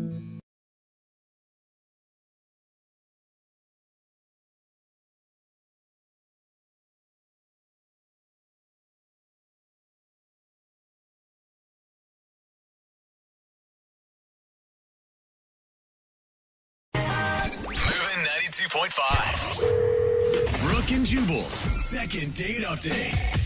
A lot of times when you do second date updates, people have no idea what they've done wrong on their first date, or they leave out a very important detail in the story that they're telling us, something that they don't think is weird, but their date certainly thought was. Well, today's second dater knows exactly what he did wrong on his first date. His name is Tuggy. Tuggy, what's up, man? How are you? Jubal, how you doing, man? What's up? Oh, my God. What's going on, Tuggy? You don't even know it, but you are my dog, man. You're my jam. You're my jam. Thanks, Tuggy. Tuggy, do you introduce yourself as Tuggy, or is this just a nickname that you use because, you and Jubal are obviously bros now? Well, I mean, we're obviously bros, but yeah, I mean, my buddy gave me that name in 8th grade. It's kind of a long story, but yeah, my real name's Daryl. All right. It's always interesting. It's a long story. They call me Tuggy. I don't want to know that story at all. Nope, especially in 8th grade. So the girl that you want to call today, tell us a little bit about her. This chick I met on plentyoffish.com. Nice. And so, I meet this chick. Her name's Megan, and I thought she was cute. Her profile checked out. And I said, hey, you want to go out for dinner? She said, cool. And she was one of the only girls off of this website that actually looks like her picture, which is cute. I feel like you've tried to date everyone on that website. From too, what like I know, from what I know of Plenty of Fish, that is true. So, yeah, congratulations. Yeah, and I roll up to pick her up, and I like to have a good time. I'm kind of a prankster, kind of like you, Jewel. And I always have some fun ideas when I pick up a girl, And so anyway, I think this girl wasn't into it or something. I don't know, but anyway. I pick her up. Yeah, that kind of made no sense what you just said there. What do you mean by fun ideas that you do for girls? Like, they get in your car and they sit on a whoopee cushion or something? No, but so she gets in the car and I'm like, all right, you want to go for a ride? And she's like, okay. And then I floor it. What? And we drive. There's a dead end on her street, so I'm like, this would be funny if I drive straight towards this wall and I get to up to maybe 45 miles an hour in the span of a block. What are you doing? And I'm headed right for this wall, and she's screaming. And then, of course, I stop right before the wall. I'm not going to kill us all. And good.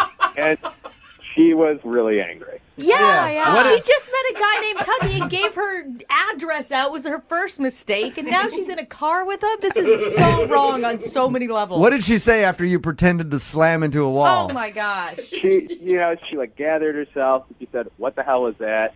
And I said, "Well, I just thought it'd be funny." Oh. Oh, terrible answer. Yeah. No, I like a man to wait until the second date to endanger my life, or at least 30 minutes into the date.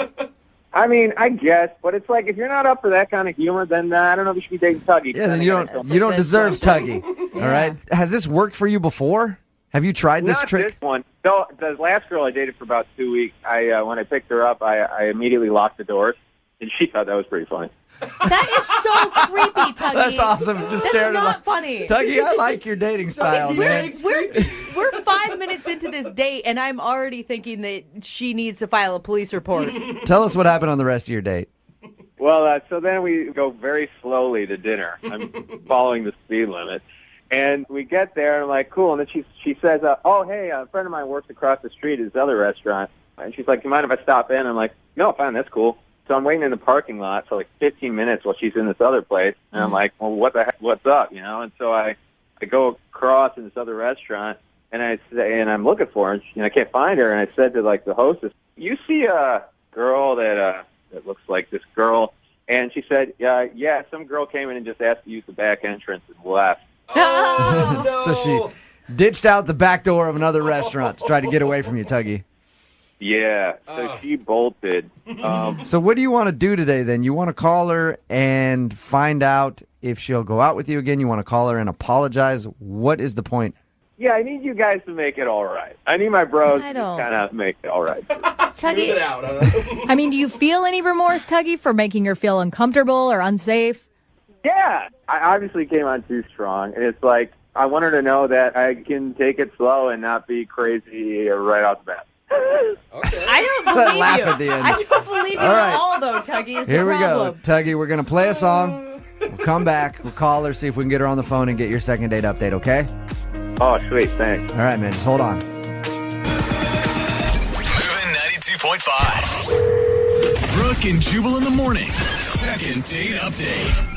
You can usually tell a date has gone bad when the person you're on a date with makes an excuse to go in another restaurant and then runs out the back door, never to be seen or heard from again. Usually a good indicator. Yeah, Tuggy had that happen to him on his first date. If you're just joining us for the second date update, Tuggy is on the phone. His real name is Daryl, by the way. Tuggy is not his given name.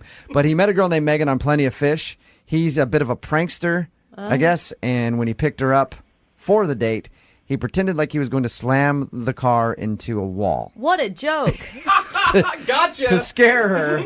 It worked. It scared her. But she didn't seem very happy about it. They didn't even make it into the restaurant they were going to because she made an excuse to go across the street to another restaurant, said she had a friend that worked in there, and then bounced out the back door, Yeah. and he has not heard from her. Tuggy, I was talking to my producer, and he says that you tried to text her about 20 times since your date. Oh, Yeah, well, I wanted to apologize, man. I think I scared her, I wanted to say sorry. Yeah, I think that says more than I'm sorry. Yeah. 20 times an apology? That's a lot to text somebody, man. She was really scared. Yeah. And Tuggy, don't you think she should have been? Well, no, she should have been scared if she didn't get it was a joke. Like, if you don't get it's a joke, yeah, it's really scary. That's good logic. But you told her it was a joke after, so she should probably lighten up a little bit, right? Yeah. Yeah, we smiled and laughed when she got in the car, so I thought, okay, now's a good time for a joke. And you're hoping to get a second date, or you just want to call and finally talk to her and apologize? Both, man. I mean, I think the only way to get a second date is if I apologize. All right. Okay, well, I'm going to call her right now, see if we can get her on the phone. You ready? Cool. All right.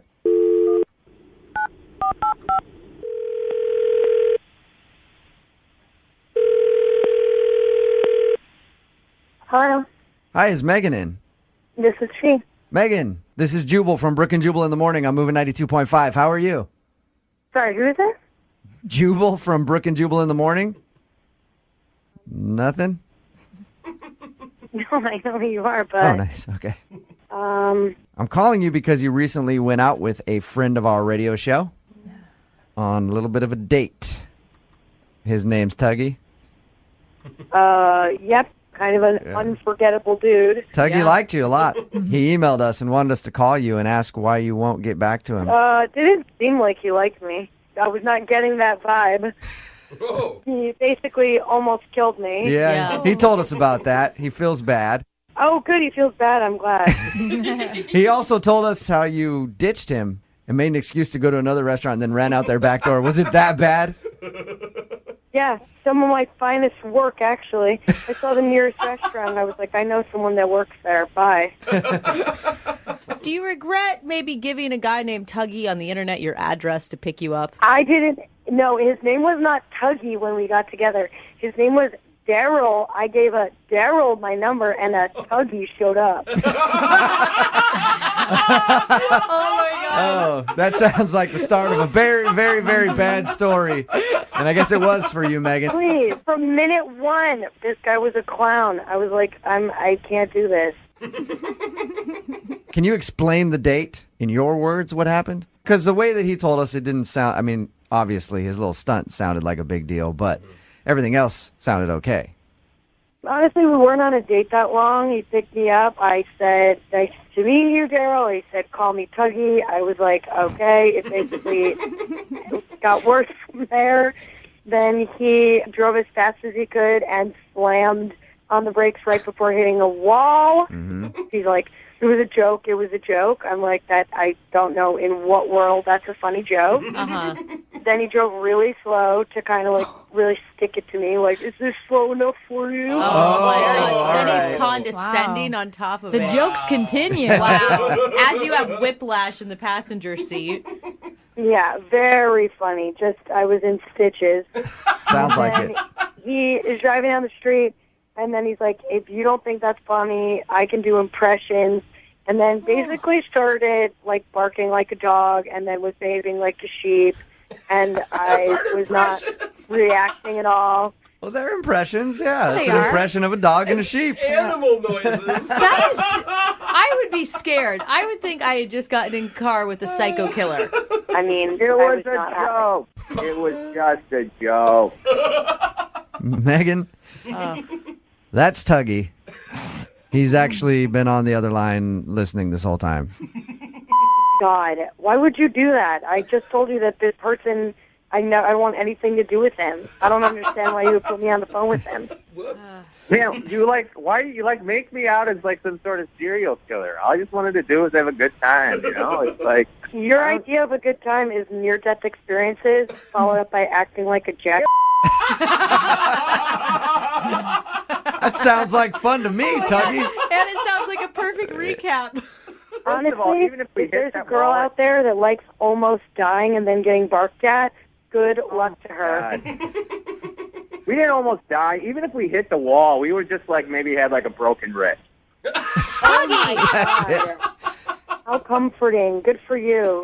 You know, listen, I am seriously sorry. I know you were scared, and that's not what I was going for. You know, I just got the vibe that you would be into some sort of practical joking, and like, you know, I read the situation wrong, and I'm sorry. That's what I wanted to say. Why do I feel like even right now you're joking? I mean, within minutes, I felt like my life was at risk, and I found you completely off-putting. I don't know anyone that would enjoy what you were doing in your behavior. And Is he barking? I can't. All right, well, I'm glad you got that out. You're a f***ing idiot. I want nothing to do with you. I really hope you're happy. Tuggy, you're not helping your case by barking at her. You just can't stop the jokes, man. It is a pretty good impersonation of a dog. Thanks. I've been working on it for a long time. We can tell. I mean, like, should I apologize for who I am? I don't know. No. I guess so. Is that what I need to do?